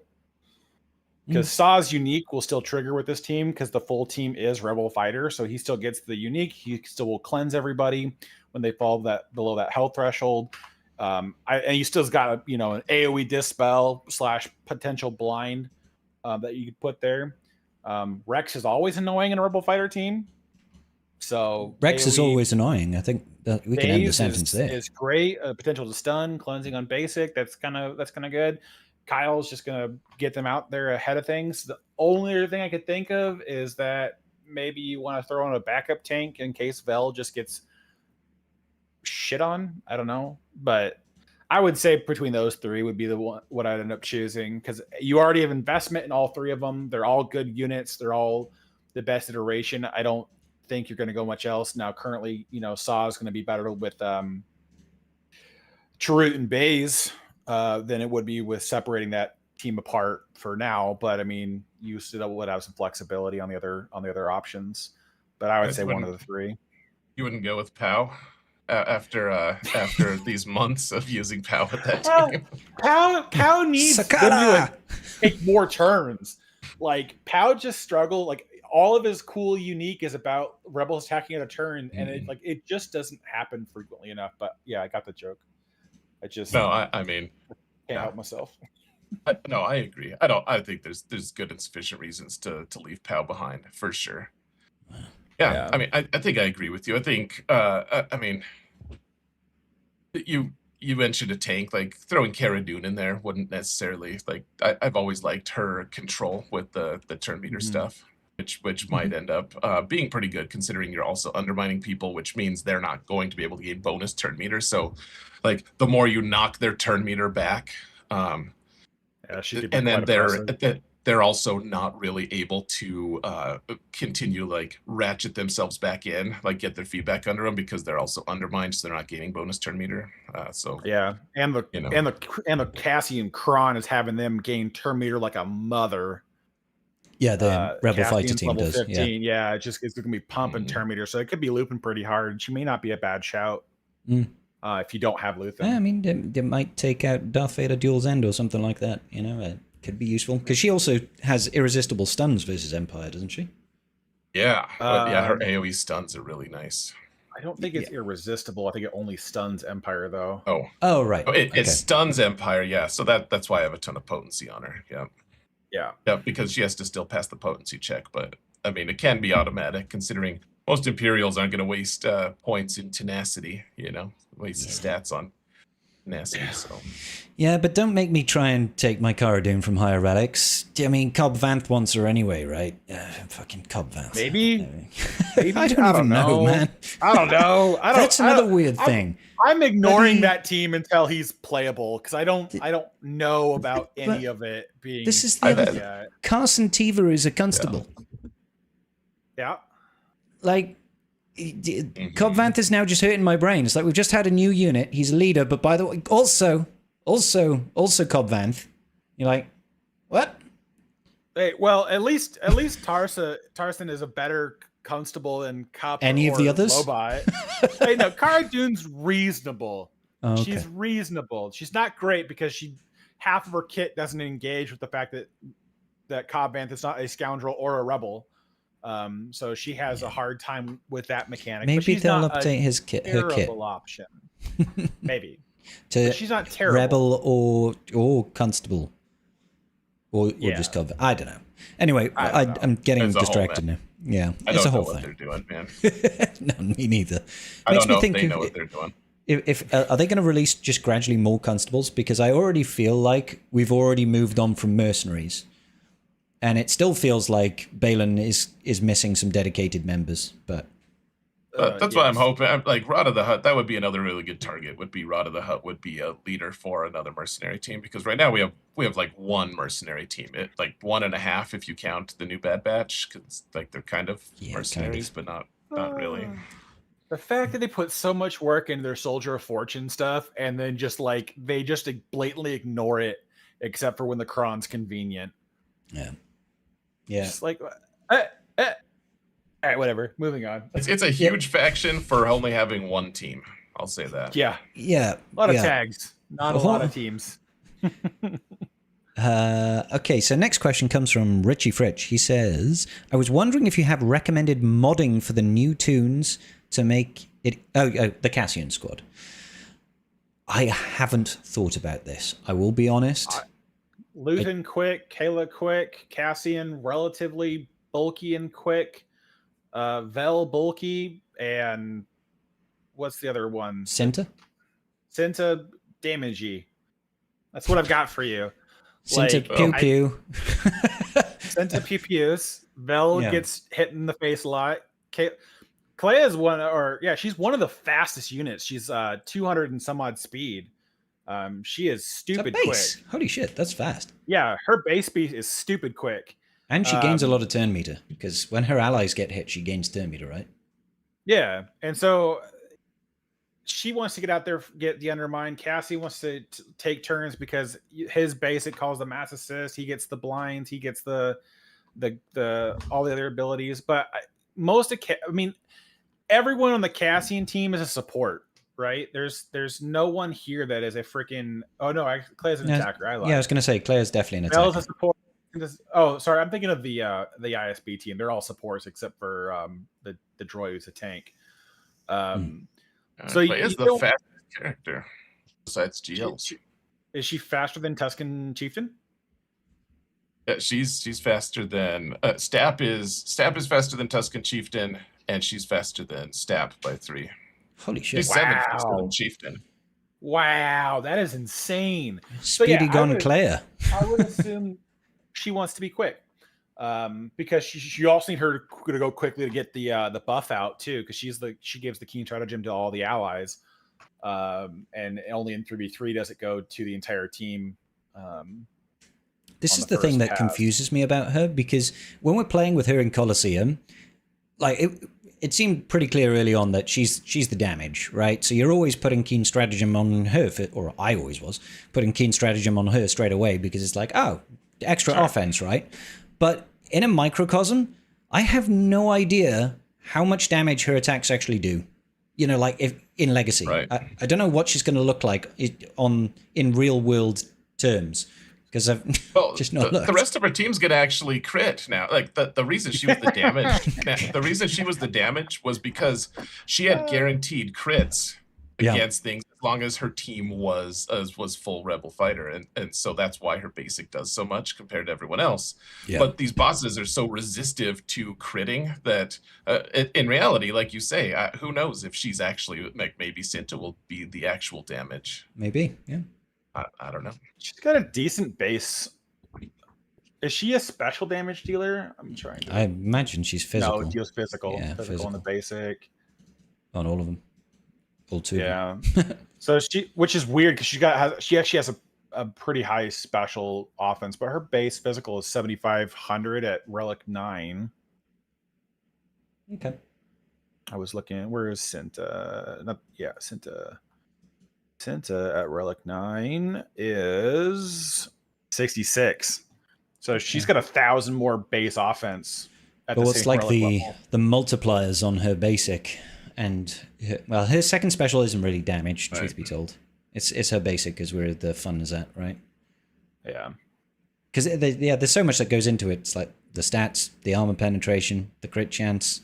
I mean, obviously that doesn't matter for her, but also the multiplier on the ability. Oh, and I've when characters are released, I've had people swear up and down who I tend to like trust about their analysis, and that they'll look at the GG profile and they'll be like, look at the modifiers, look at all this, like they're gonna do a ton of damage, and then you go in and you're like, that was not actually that impressive. That was And underwhelming. They don't know why. No one knows why. Like Yeah. you can stare at these numbers all the time. I just don't even look at them anymore. I'm like, Yeah. I'll find out when I find out, and then like, we'll see what's real, and then we'll move from there. Like it's tough for me Nothing to- tends to compare to actually just using the unit and finding out, which we Yeah. can't quite do just yet. Not properly, anyway. Yeah, well, we know she does really well against like Tomb Guardians. So Yeah. cool.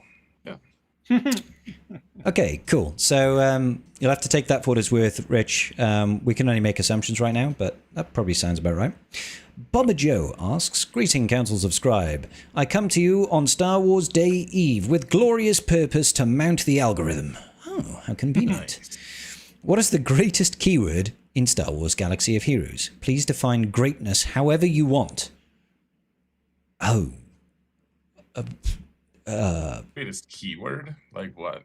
What's an example? I I'm gonna go Apparent- with like fearless or like keen stratagem, like ability keywords, like Oh, right. Okay. taunt, Mm. advantage. Like what are we going with here? Because there's a lot of things we could go down the rabbit hole with. Do we want to? Shall we just define it as the best buff or debuff or status effect in the game? Sure, we can do that. That'll make that easier. Yeah. Okay. Sure. I'm gonna go with fracture. It's pretty good. I like fracture. Solid. That is a solid one. I'm gonna go with. Oh, do you have one, Karth? I'm still thinking on it. Go ahead. Okay, so mine is actually. I was talking about it. I forget what. Some video, maybe some stream. Who knows? Who knows? Maybe I was just talking to myself. It's not really like the very best. There's probably better now. I think one of the most underrated debuffs in the game, and has been one of the underrated, is just shock. Like the amount of Shock is great. control you get from shock is just really nice. Honestly, like just the way. It restricts debuffs, it restricts turn meter gain, it restricts healing on health. Is it health or I think it's health. Yeah. Health protection. Yeah. Protection can still heal for some reason. Yeah. Yeah, like there's just a lot of, and it's just such a simple debuff that not every team has access to it necessarily, but like it usually means trouble. It's a pretty good. I've always thought that it was an underrated debuff. Is it the best? Probably not. There's probably better. It just occurred to me, and maybe I'm being incredibly pedantic, but does it not feel like shock should actually stop protection recovery, not health recovery? Like, it's a shield, right? Isn't protection a shield? So wouldn't shock disrupt the shield? I don't know. But If you're clearly, if you visualize protection as a shield, sure. yeah, but clearly, when you doubt, you can't recover protection, but you can heal. But when you're shocked, you can't heal, but you can recover protection. So maybe we need a shocking doubt. Doubtfully shocked. Yeah. Yeah, that's what we need next. That's our next debuff that they're going to come out with. Side note, which one is it? The one that came with Stormtrooper Luke, is it? Is it protection disruption? No, buff disruption, distract. Disruption? The one buff disruption, Yeah. the one that that operates kind of like a stagger, but also like a buff D block, something like that. That's a really cool buff debuff. immunity and stagger put together. Yeah, I like that one. That's a cool ability. I quite enjoy that one, but I don't think it's as good as fracture. Karth, have you found yourself a buff / debuff / status effect? Well, I like fearless a lot because fearless is like, it's not just like you're immune to fear. It gives you 50% offense. Like it's a huge buff to your characters. Now granted, I would say that Satele makes way better use of it than Leia does, because Leia only can get fearless on herself, when by Satele gives it to the entire team. But all allies are immune to expose and fear. All allies have 50% offense and tenacity. I found this out recently, but also, for some reason, it doesn't stop you getting feared if the fear is irresistible. And I personally feel like it should. If you're immune to fear, you shouldn't get feared, right? But if Maul does his scream and he's got all the stacks that he needs of madness, you're getting feared, even if you've got fearless. And that irks me. I'm like, that doesn't make sense. That almost sounds like an oversight on their part. Because, I mean, isn't fear just... I guess it's not always irresistible. It seems to me like if you're immune to something, then it just shouldn't be a possibility that you get it, period. I do think it is an oversight, because the thing is that scream will not land fear on someone that is innately immune to fear. So a GL won't get feared, but units with fearless will. And also something like Padme. I think Padme is immune to fear. She won't get feared by Maul's shout, but the people that get it's kind of weird, like inconsistent, I guess, and it bothers me. But yeah, fearless is actually a really, really solid buff. To be fair, my only issue with fearless, and I guess you could say the same for fracture, there's not many sources of fearless. It's like it's Leia and it's Satele, right? Satele, yeah. Shock is very freely available from quite a lot of units. And Fracture used to only be Thrawn. And now it's on, Leia's ult and Maul, Vader in GAC. Yeah. And, General Syndulla. Yeah, I forgot about her. General Syndulla, the new Vader. No, the new Maul has it on the basic, but only once. Yeah, and Vader only does it in GAC. Right? Yeah. With his AoE. No, GAC, I think it's 2. It's the primary target that he fractures in outside of it, and then it's a secondary target in GAC. Fair. If I remember correctly. It's 2 in GAC. Mm-hmm. Yeah. Okay, continuing on from Bubba Joe, he says, there are some things that bother me. Me too, buddy. Like pilots not having a ship. Until recently, Bodhi Rook, referred to in the movie as the pilot, did not have a ship associated with him in Galaxy of Heroes. Yeah. Now we have Zeb, who has pilot in his name, and Carson Teva to the game with no ships associated. How long do you think Swugger will cause my eye to twitch every time I see these characters before we get their ships added to the game? And do you think/hope that the New Republic will be the next fleet added to the game? I think they have laced enough hints in the newsletters and everything else that they're going to bring in ships. I think they're just trying to figure out how to sprinkle them in, because it makes zero sense to do an era of ships. It just flies in the face of how the era systems are set up. So they'll have to figure out how to sprinkle them in. And so I think they're just going to do them as chases. That was almost maybe an individual marquee event, but I think the fleet's coming. We have to have something to get rid of the Leviathan. That was almost a Xerath intro level joke. That was flying in the face of the Colosseum system. I mean, write that one down, right there. Oh, I already did. Yeah. I already I've already recorded a video with it. It's coming. It's coming. Yeah. What do you think, Xerath? Do you think we're getting New Republic fleet? Yeah, I mean, I think they're setting themselves up for it. Like their newsletter was like, "Hey, we're gonna look at all these other legacy things, we promise." And then they're like, "Also, of special note, we think this about ships." And I think that they're trying to figure out a good modding system for ships. That's what I think. That's what it kind of sounds like. Just because they've also, if you read between the lines, they also talk about how important modding is in that whole post. Like the new overcharge system, for instance, is like a replacement for modding within the era system. And I think that, and they say they don't want it to be matchup dependent. They want it to be like preparation dependent or whatever. Like they want counters to be both. And to me, it's like they don't want it to be like, oh, I have profundity I fight Executor, therefore I win. I think they want it to be like, okay, there's actually a lot that goes into that, and modding is the way to kind of accomplish that. And so I think that they're trying to figure that out and trying to get ships. Maybe they'll just do a 3.0 ships, and then the first thing that they'll release will be the New Republic stuff. Would be my prediction. See, this might be an unpopular opinion, but I would actually quite like to have some form of modding for fleet. I want to be able to manipulate turn orders. I want to be able to manipulate things like tenacity and protection and offense on my fleets. Give me some control. Potency, man. Like that. How many abilities are there that are like, that's not reliable?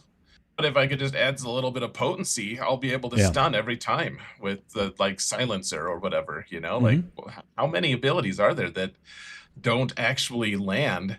And you kind of, the whole use of that ship is predicated on landing that debuff that you just can't do consistently. So that ship sucks. I would love to be able to manipulate that.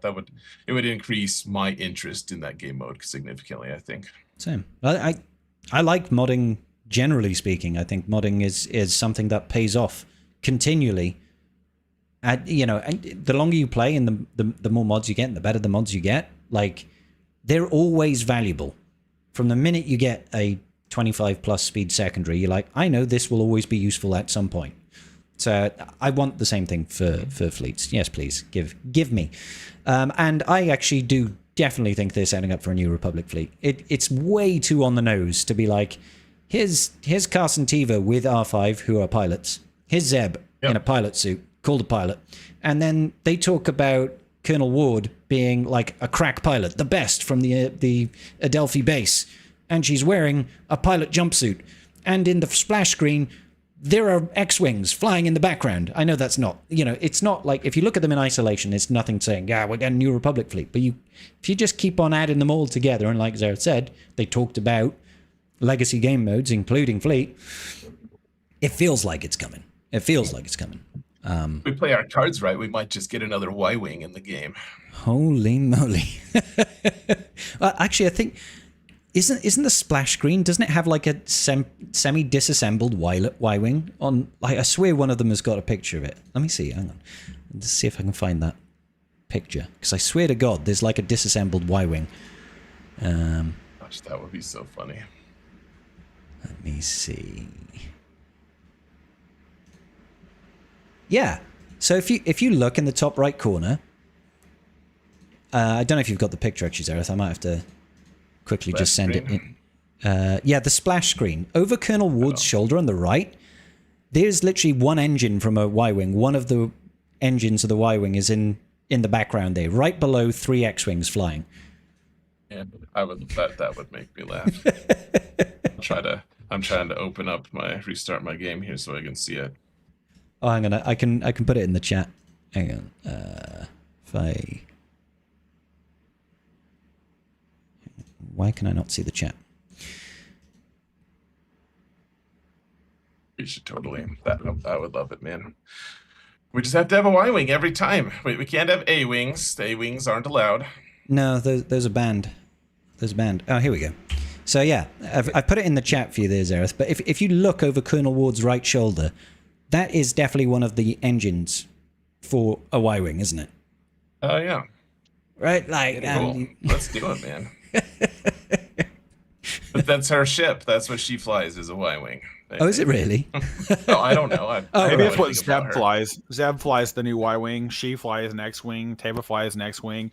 Somebody needs to fly the freaking E-wing. Can we get something to iconically, like, go, hey, this era, besides just changing paint on the model, we gave you a ship iconic to this era, and it was in the freaking Ahsoka show. Like, can we please get something unique to the era? I'll be real. I still, to this day, cannot tell which ship is Biggs and which one is Wedge when I'm looking at them in my inventory. I'm like, it's one of them. God forbid I change the relic levels on them and it moves. If you look at the pixels very closely, there's a slight scuff on one of the wings for Biggs's ship. I'm sure there's some visual but there difference. is. There's not much. The paint's different. Is it? Not to Yeah, me, it's so- not. So Wedge has yellow and orange on the top of his wings, and Biggs just has orange. He doesn't have the yellow. It's just literally like the paint difference. You can make, and the droid is different. Wedge has a red droid, and Biggs has a blue one. God forbid people are colorblind. I Like mean, I said, man, you got to look at the pixels. you got to really So zoom in. I took my 32-inch monitor, put the PC mode all the way out, and then I could finally see the differences. Now, granted, are you going to see that in a space battle? Never in your life. Yeah. Never in your life. I just want to make sure I don't accidentally take in the wrong ship. Okay, next question comes from Lalna. Says two-part question. The first being the fact that Mando and Grogu is the app icon and is also the loading screen, but none of the yet announced characters. But he's none of the yet announced characters. Do you think he's going to be this year's GL? Yes. Yes. Sarah? Mando? Oh yeah. Not even like a debate. Like it's pretty obvious. I think like the biggest question mark would be what is his name going to be? Is it going to be Din Djarin or is it going to be some version of the Mandalorian? I think to me that's a more relevant question than is he the new GL? Is he coming? Yeah. I think he'll be. I think it will be Din Djarin. I think they'll just use his name because why not? But hey. Yeah. Okay, part two of the Okay, question. good.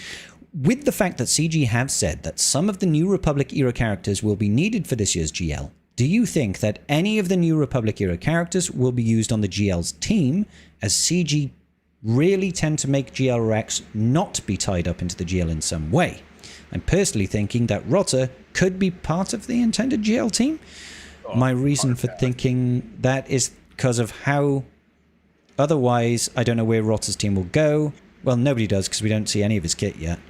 And if they make him a Hutt Cartel, unless they bring in new characters or gut the Jabba team, basically only gets Embo and the leftovers. Well, we kind of spoke about that earlier. That's where we think Rotter's going to go. Rotter, it's hard to say. We haven't seen any kit. We haven't seen even tags for him. When it comes to Mando, I wouldn't... I don't know. I've no idea. He could just be a Mandalorian GL and take the Bo Mando team. Assume Grogu and the Azalians might have a little bit of play there. Sure. In the team, and I would actually almost make the leap that the why can't I? Every time I have to think about it, I forget where to find the newsletters. You go to your mailbox. I Inbox. got there. Thank you. Yeah. No, but I would not be surprised if Colonel Ward and Grogu and the Anzalians are a part of the Mando team, because part of me goes, there's a reason why they redacted it to a degree. Mhm. What do you mean? They redacted it? Well, they redacted the kits. So the two kits we didn't get, sorry.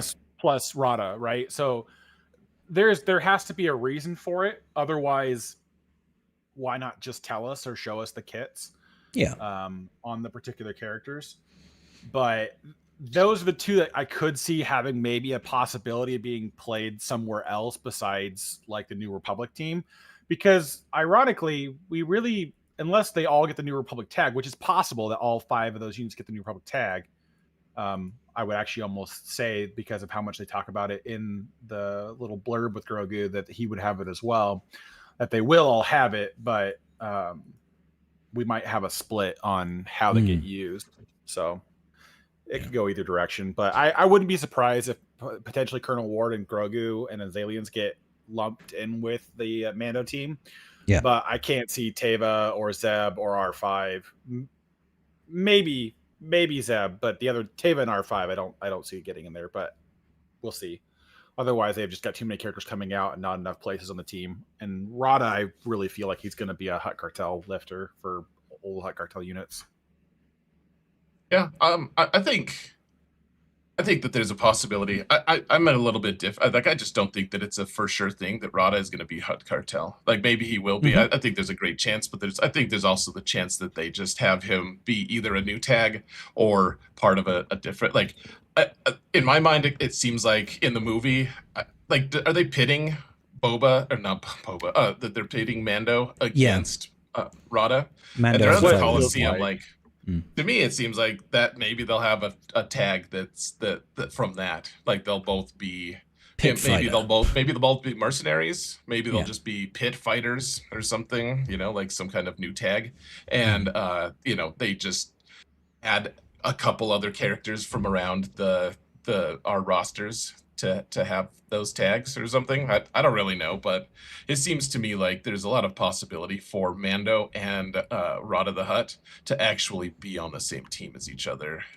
Because they share that aspect in the movie together, and they're trying to make unique, weird teams. So, I mean, I would be happy if he does like Hutt Cartel mercenary split and give us some other options on that front, or yeah, whatever. I feel like because we're getting a bunch of Hutt Cartel in the lone units, because we have it's the Cad Bane, Embo, Gamorrean Guard, Greedo, Mob Enforcer. They're all Hutt Cartel, so I mean that's kind of what makes me think that direction. But who knows? I mean, we have Cara Dune and the Mandalorian; they're mercenaries and scoundrels. Mm-hmm. I know that isn't there some call out on R5's kit to BAM? Is that right? Is it Whistling Birds? Oh God, I did not read all the kits. I vaguely remember hearing something about R5 having some sort of, if BAM gets Whistling Birds, he gets more Whistling Birds or something like that. Can't remember. Oh, that's interesting. I didn't know that. If that's the case, that's really cool. I haven't. Without the other kits, I'm just.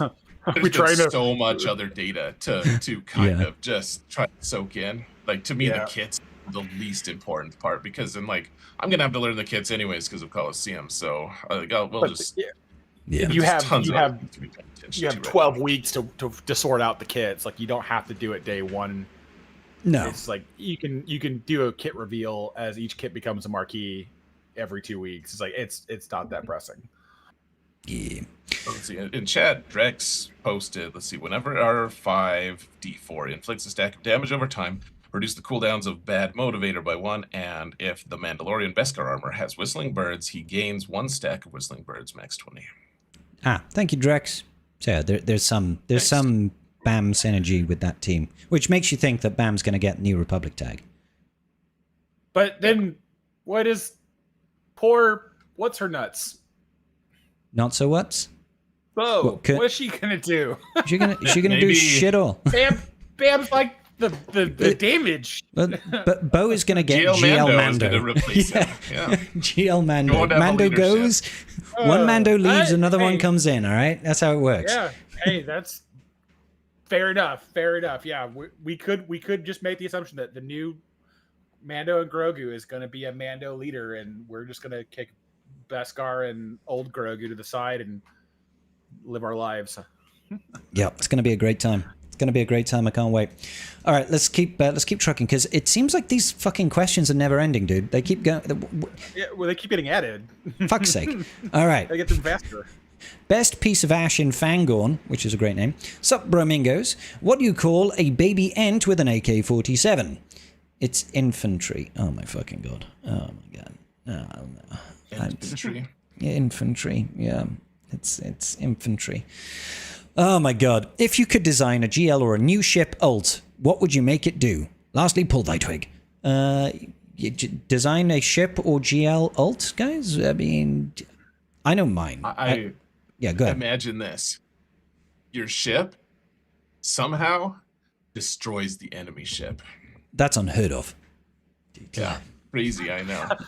I want. Did you come up with that yourself just now? Holy fuck! Yeah, just on my own. Can I get the COD 25 kill streak? Call in a nuke. just pull up a thing and detonate their entire side of the board. Win for max banners. Sold. I mean, I was also going ship ult, but mine was going to be you just disable the enemy's ult, so they can't ult. That way, CG painted themselves into a corner with fleets. They're just like, it's an ult race. You lose your capital ship, or you get stolen. And that's kind of the way the last 3 fleets have gone. And it feels like for any new space, the only way that they can do something new in fleet is either you make the fleet so ridiculously, obnoxiously strong that it kills the enemy before they get to ult, or you do it again and you take away the capital ship. or in my suggestion, you have a method of somehow stopping the enemy from ulting, which is either you remove ult charge, you increase cooldowns on the capital ship, or you stop download as a progress, or whatever. So I don't know, something like that. I don't really care what it is. I just want a new fleet. Can we have a new fleet, please?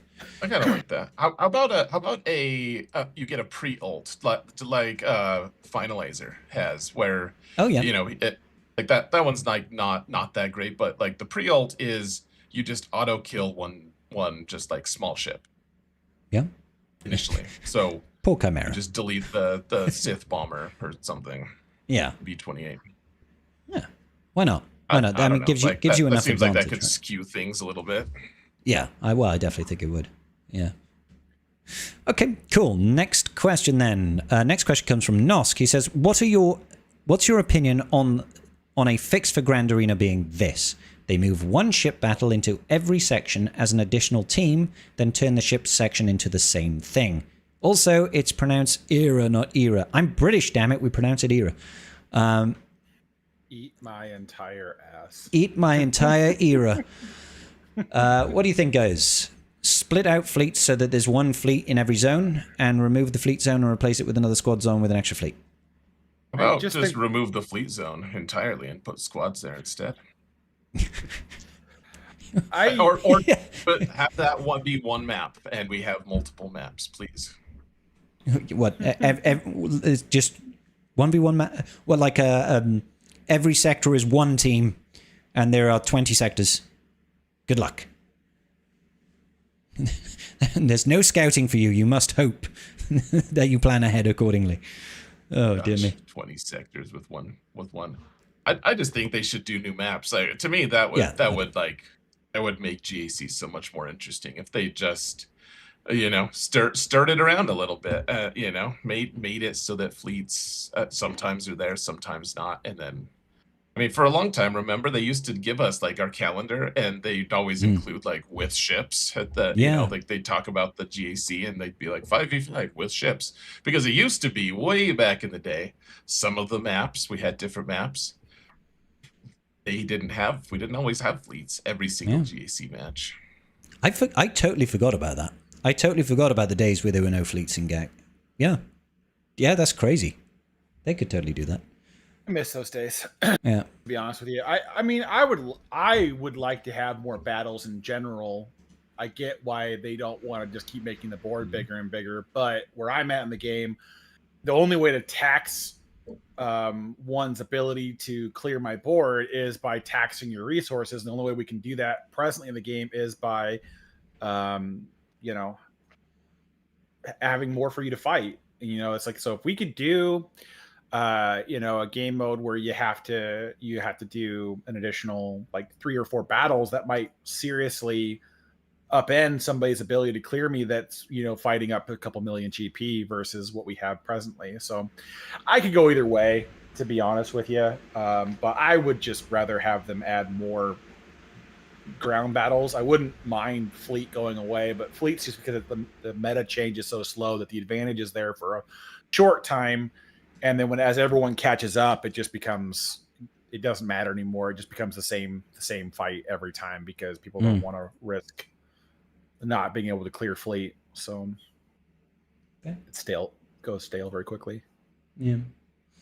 Next question comes from Snowstacks. He says, to Xerath, a lot of old-time players have quit. Do you think having 2 to 4 accounts keeps your interest in the game steady? Since one of the greatest things is progressing and feeling of constant growth, is there any way to reignite that feeling that older players who have unlocked all the characters and can easily interact with most modes?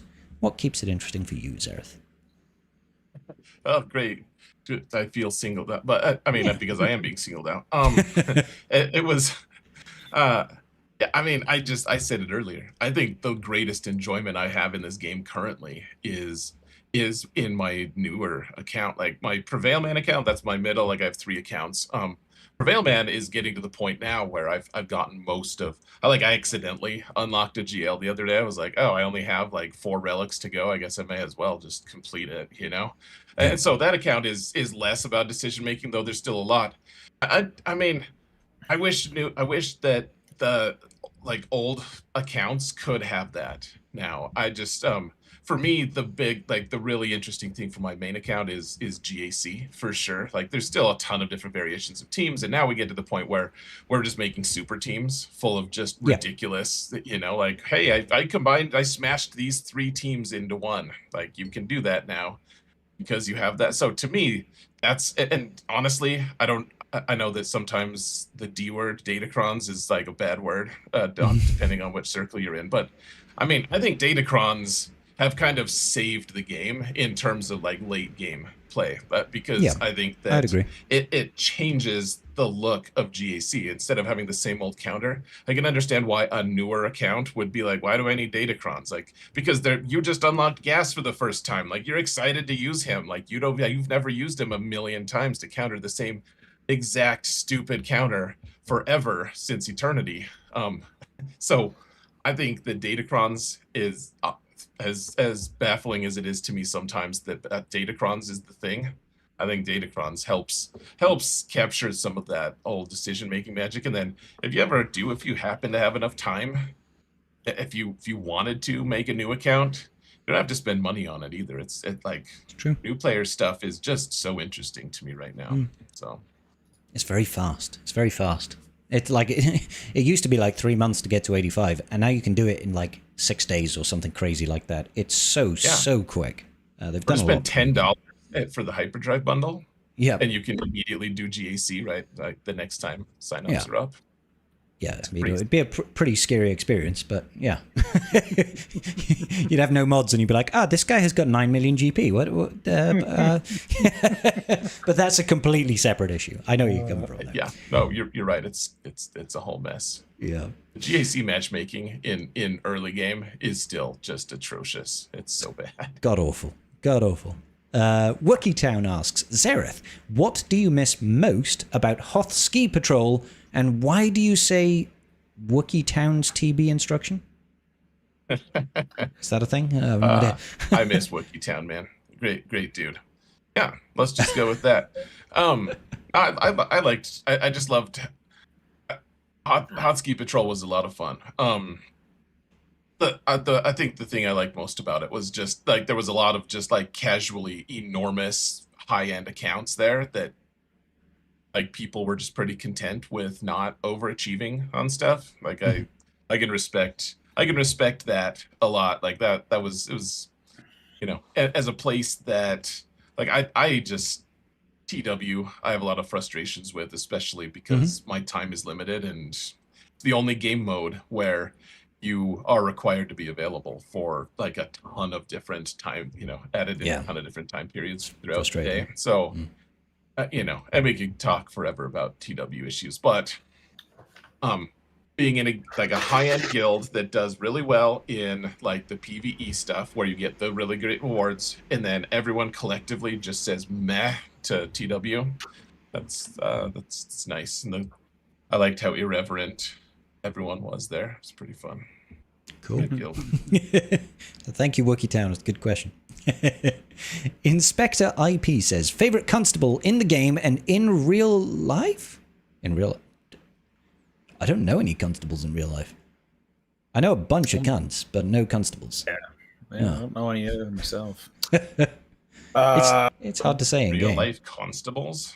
Cobb Vanth, I guess, is my favorite one in the game because he's going to be the conquest unit that's actually going to be good. I don't know if Teva's going to do anything interesting, but Yeah, I'm going to go Cobb Vanth because fucking the other ones all suck. it was slim pickings. And Lobot, yeah, nope. Yeah. It's Cobb Vanth. I can't imagine Xerath's going to disagree here. Yeah, I mean, yeah, I could do the thing that some sub-segment of the community always does, and they just go with the meme. I could just go Cup. Yeah, That's possible. He can go on a Queen Amidala team. There you go. Yeah, she needs another constable. For sure. Joe Wildheart asks, can you discuss the effect of the guild store changes on mod farming strategies? in my opinion, the old speed thresholds that people used to decide whether to upgrade from green, blue, etc., are blown out of the water. Now we have almost unlimited mats for 5 dots and can afford to roll the dice a lot more times. I'm surprised no content creators already made a video on this I'm aware of. I'm going to jump in real quick on this one and say I don't think that it is fundamentally changed.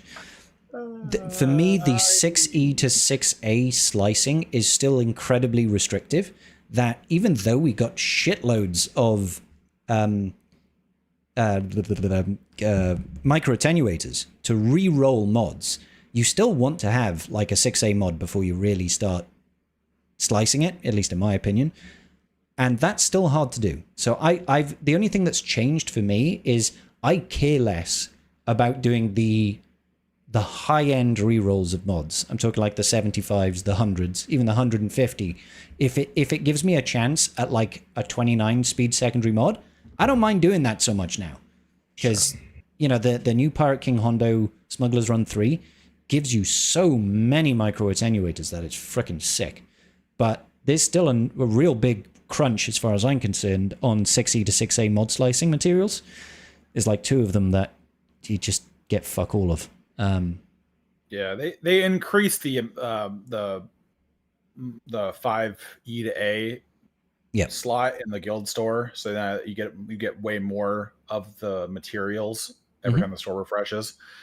I think that's what they're referencing to.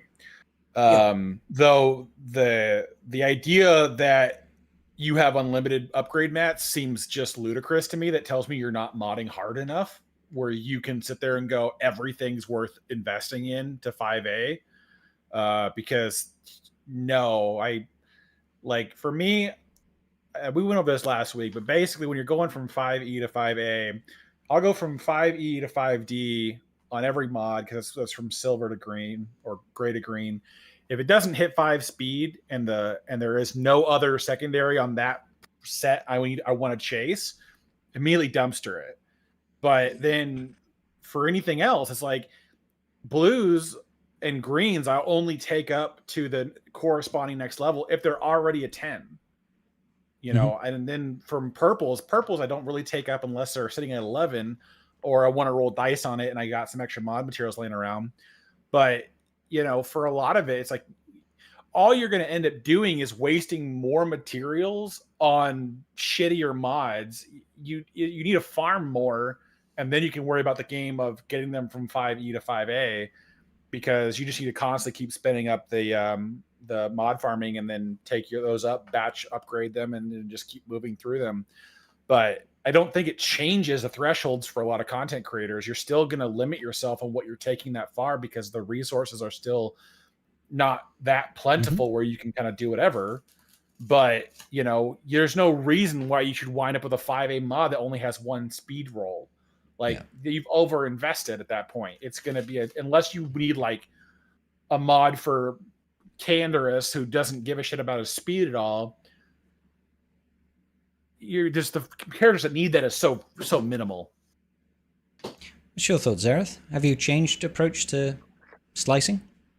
So, not necessarily. Like I tend to. I mean, the different accounts depending on where you're at. Like you're going to, you know, my Zerbear account finally stopped keeping the gray mods that have only 3 speed rolls, or three speed total on them. You know, but like for a while I would take any mod that had any speed at all, because you have so many characters, you need so much coverage, and so you know, you have to kind of scale it based on what your account needs.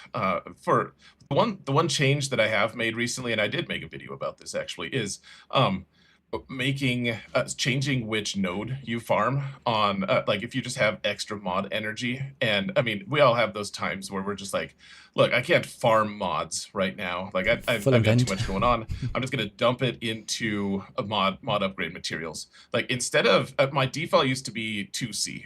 For a long time, it used to be 2C, where you'd get the Mark 1 capacitor, Mark 1 amplifier. I'm looking at the game right now because I don't remember the names of them off the top of my head. But I used to farm that one, or sometimes 2D, which you know, they're all materials that get you from 5A to 6E. That was the big thing, and now we have so many of those so many more of those that now, even though the drop rates kind of suck, I just find myself bottlenecked really hard on like the purple ones, the Mark II thermal exchange units is what they're called. And so Yeah.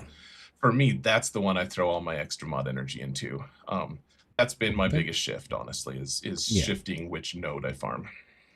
That's fair. That kind of makes sense. You know what? Because I agree with you, the drop rates on them are fucking terrible.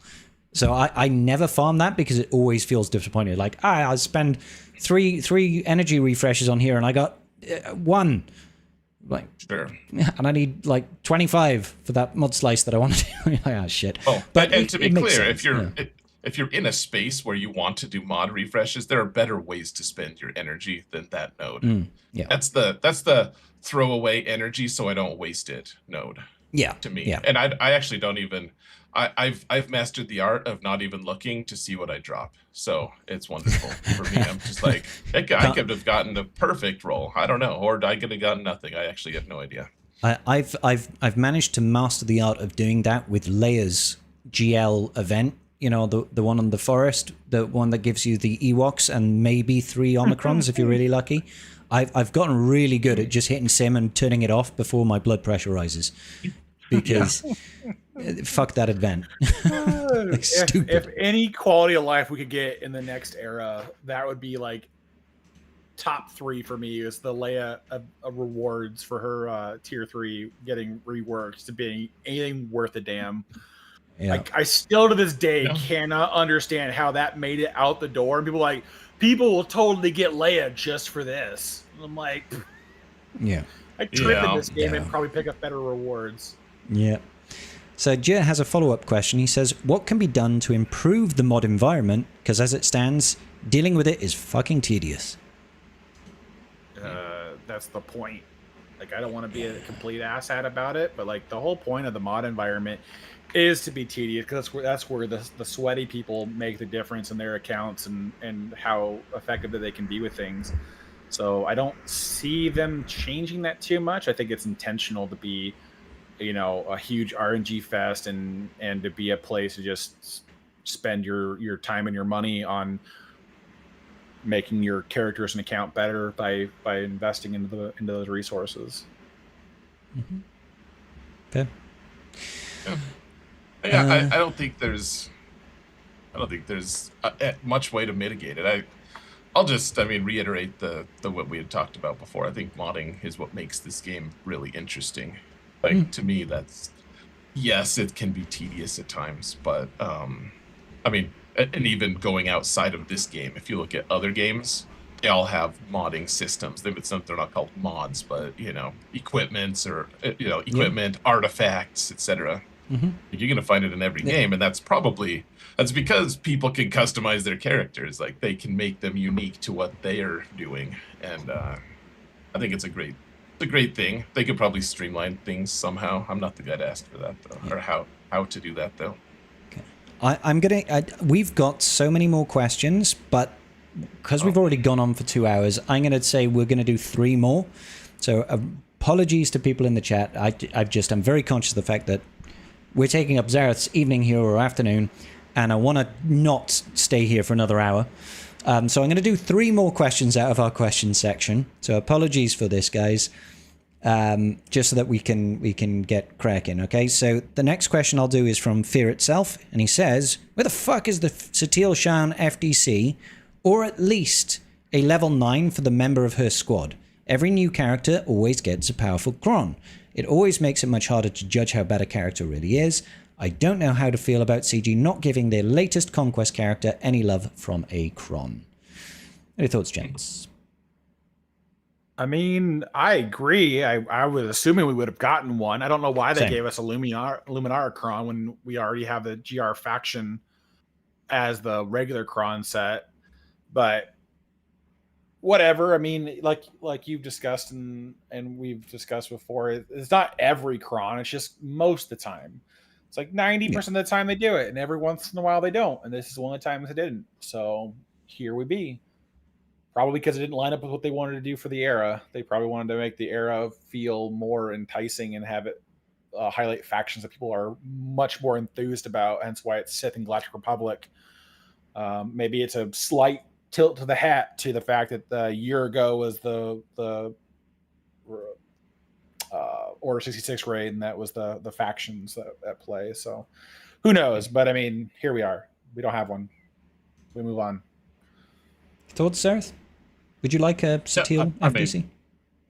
I would love a Satil FDC. Yeah, I feel a little bit robbed by it. I mean, I just think that their Datacron decision making has made no sense. Like, whereas a lot of the other stuff that they've done have actually been good, or at least neutral. Their Datacron stuff, ever since Christmas, the Christmas fiasco with Set 25, has been like indecipherable. It's been so weird. Like, not just like there's a lot of Datacrons with very strange wording that it's like, how did that possibly get approved by anyone, much less all the different people that should have approved it? Not like that's small. I mean, Garth, you just mentioned the Galactic Republic. We're getting a Luminara one. We're also getting a Darth Revan one. Well, we're getting Sith as well. We're also, did you notice that we got three Datacrons in a row, 3 sets in a row that would boost the Balin squad, like specifically. And like we get the Merrick Cron, and before that we got the Balin focused Datacron, and before that we got a Mercenary Cron. Or no, we got Mercenary Cron at the same time as we got the Balin one. And then before that we got something else for it. I forget what it is. But like their decision making with Datacrons has been absolutely just baffling on every level. And so whereas we all expected a Satil focused Datacron, I just also think, why would we expect anything from these guys?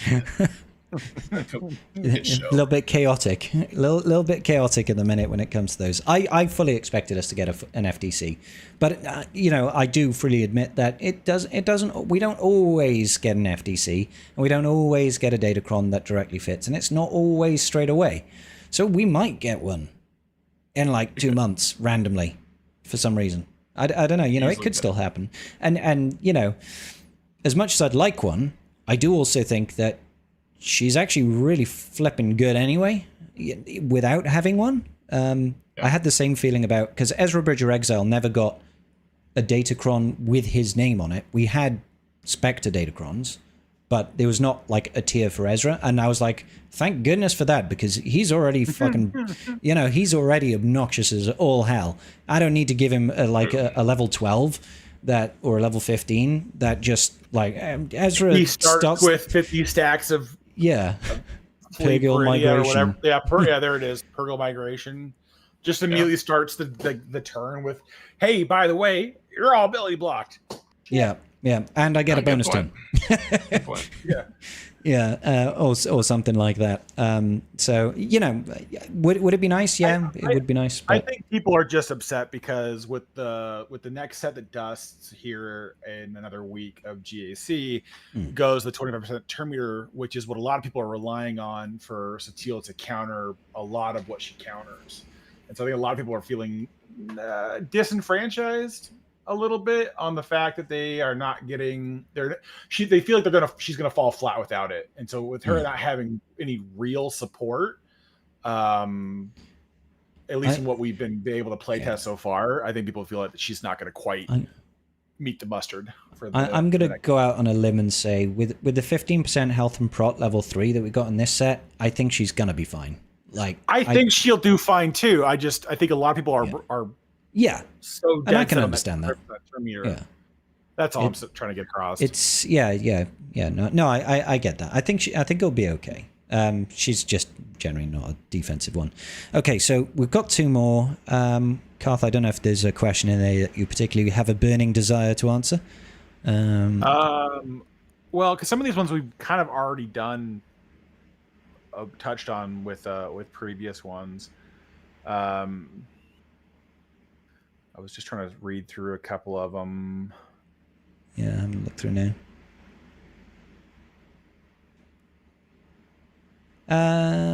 No, I mean, that's interesting, but we can't really give much information. So, I mean, Wep is saying, has there been any news on if the Darkside clones and the newer pirates will be available for Erodium Lightspeed tokens? Because they're supposed to be. We already know that answer, though. They already told us they don't hit legacy until after their air It's been a year. ending. Yeah, it's been a year since the era ends. So the clones won't come out until their era concludes. Whenever their era ended last time, then they'll get added to Legacy. And then the Pirates will be the one after that. So it's after the era concludes. That shouldn't we have new batch? Have they actually been added? I don't know. No, they haven't. Oh, actually, I might be clicking on the wrong. Yeah, no, because you can click on Batcher. Well, you probably can't because you've got Batcher at Relics. But on my free-to-play, I'm clicking here on Batcher. Normally, there's a button that you can drill down to be like search for Lightspeed tokens, which means I can't use a Erodium Lightspeed token right now on Batcher. And their era is definitely over a year ended by now, right? Or is it? Or will it be in a couple of days? Accelerated. Been accelerated for a little bit, yeah. Yeah. Well, there we go. They should have gone. So that's maybe they forgot. Who knows? That's what I got for you. Yeah, that's what I got. I did think it was interesting. Our era track or episode track focus datacrons that we got for free recently. I mean, so it's been exclusively the Legacy era or through Apprentices, Era of Apprentices, which is the Ahsoka one. But when we did get the Bad Batch ones, we got Bad Batch specific Lightspeed tokens. They did expand it to the Era of Cavalry, which is the Bad Batch one. So, but it's just that's been the only exception to it. Yes, yeah, very peculiar on that one. So, not sure. Hopefully, we'll find out soon. But yeah, there hasn't been any communication that I've seen. So, one final question then. No.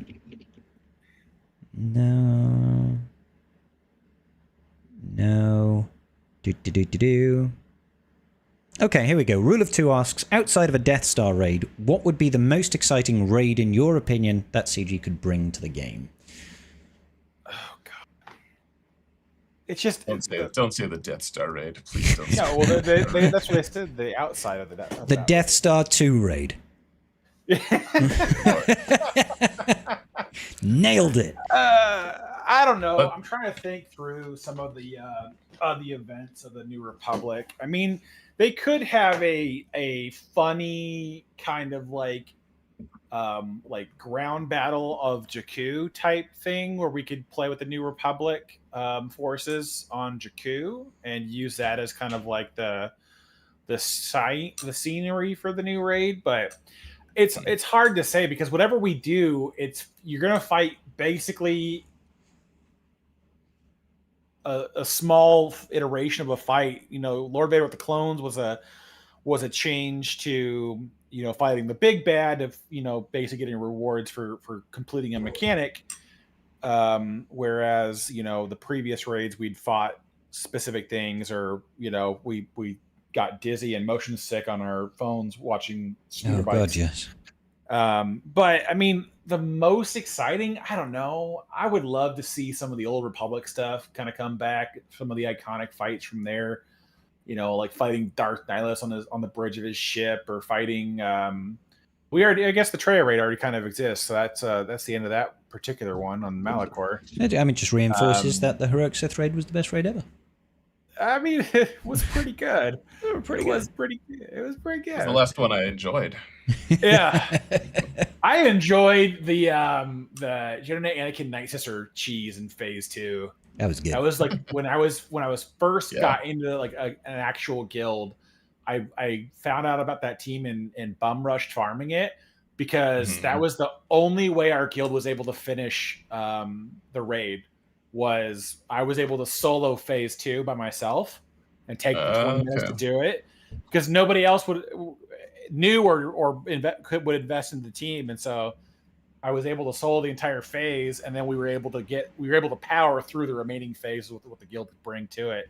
So we started earning Traya shards in that guild when I got that team put together, and so that was fun. I really missed that because it was just more mechanically driven, and the new ones, there are mechanics there which are fine. They're dumbed down to save us time, because we have to do multiple runs. But I don't know.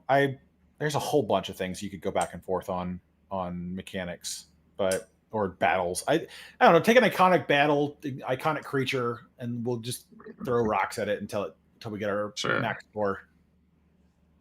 Yeah. Fight a Sarlacc. I thought I've been kind of thinking that they do like a Gorman or a Scarif raid or something Scarif like that would be sick. to be able to use the you know, I mean, like I wouldn't be that opposed to having a Scarif raid, and then we just use the new, like one of the new teams is the Cassian team, the new one, even though a lot of those characters are probably not around for that. They certainly weren't on Scarif, but who cares? Neither were the pirates weren't around for Order 66 either. So yeah, no, last time they broke into the temple, it was for much more nefarious things than trying to save Jedi from being killed by the Vader's fist.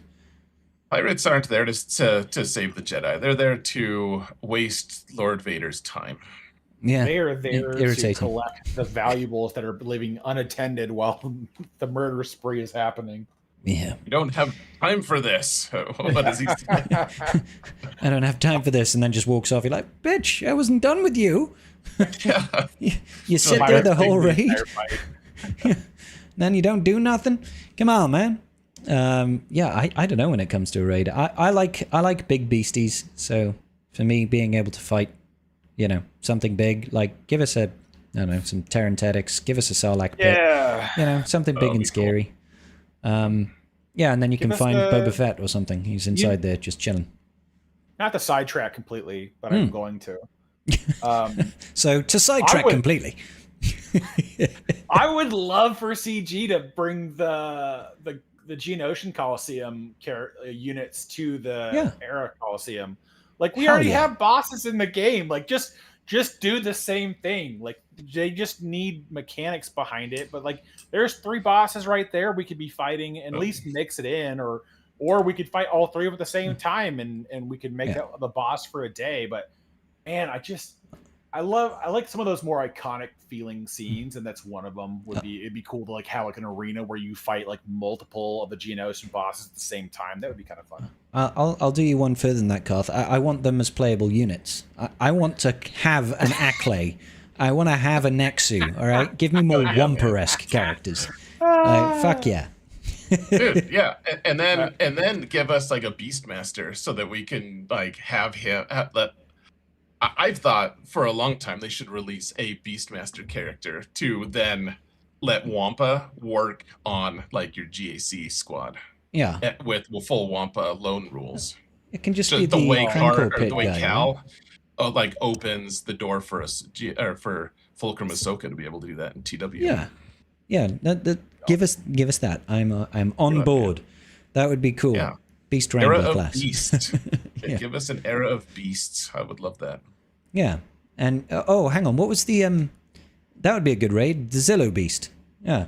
Fighting a Zillo Beast. That'd be sick. That's a big creature. Sure. Fucking shoot that thing down. All right. Okay. We're going to wrap it up there because we have already spoken the hind legs off an Acklay. So yes, Xaereth, thank you so much for joining us. Is there anything you'd like to say before you go? Would you like to pimp your shit, proverbially speaking? Or I mean, just search Xaereth, Xaereth on Twitch or YouTube. You'll find my channel. It'll be great. I go live for all the different GAC matches. I do play late. It's always the late night GAC stream, but come hang out. It's fun. Hell yeah. That's like the only reason I don't watch you is because it's like 4 a.m. my time. And frankly, Xaereth, I like to sleep. Don't blame you. Yeah, it bodes well for me because I can literally just you finish your Friday night stream and I can just immediately hop over to Xaereth's. There you go then. Watch in the background. I hear he prevails there quite frequently. So yeah, that's the idea anyways. That's what I tell people. Yeah, I just end the stream abruptly if it looks like it's going south, and then they'll never know. Oh, my stream crashed. Anyways, we won that fight. Oh, we would have won that if it hadn't crashed. Damn it. Good stuff. All right, cool. Xaereth, thank you so much for joining. It's been a pleasure as always. I'm sure we will have you on again soon, and we'll look out for more prevailing and mounting the algorithm action in the near future. Awesome. Karthric, you're also a person. I am a person. I like you as Most well. days. Most days. I Most do days. things. Most days. All right. Thank you very much, ladies and gentlemen, for listening at home. We'll see you all in the very next video. Peace out, and may the force be with you, ladies and gentlemen. Good night.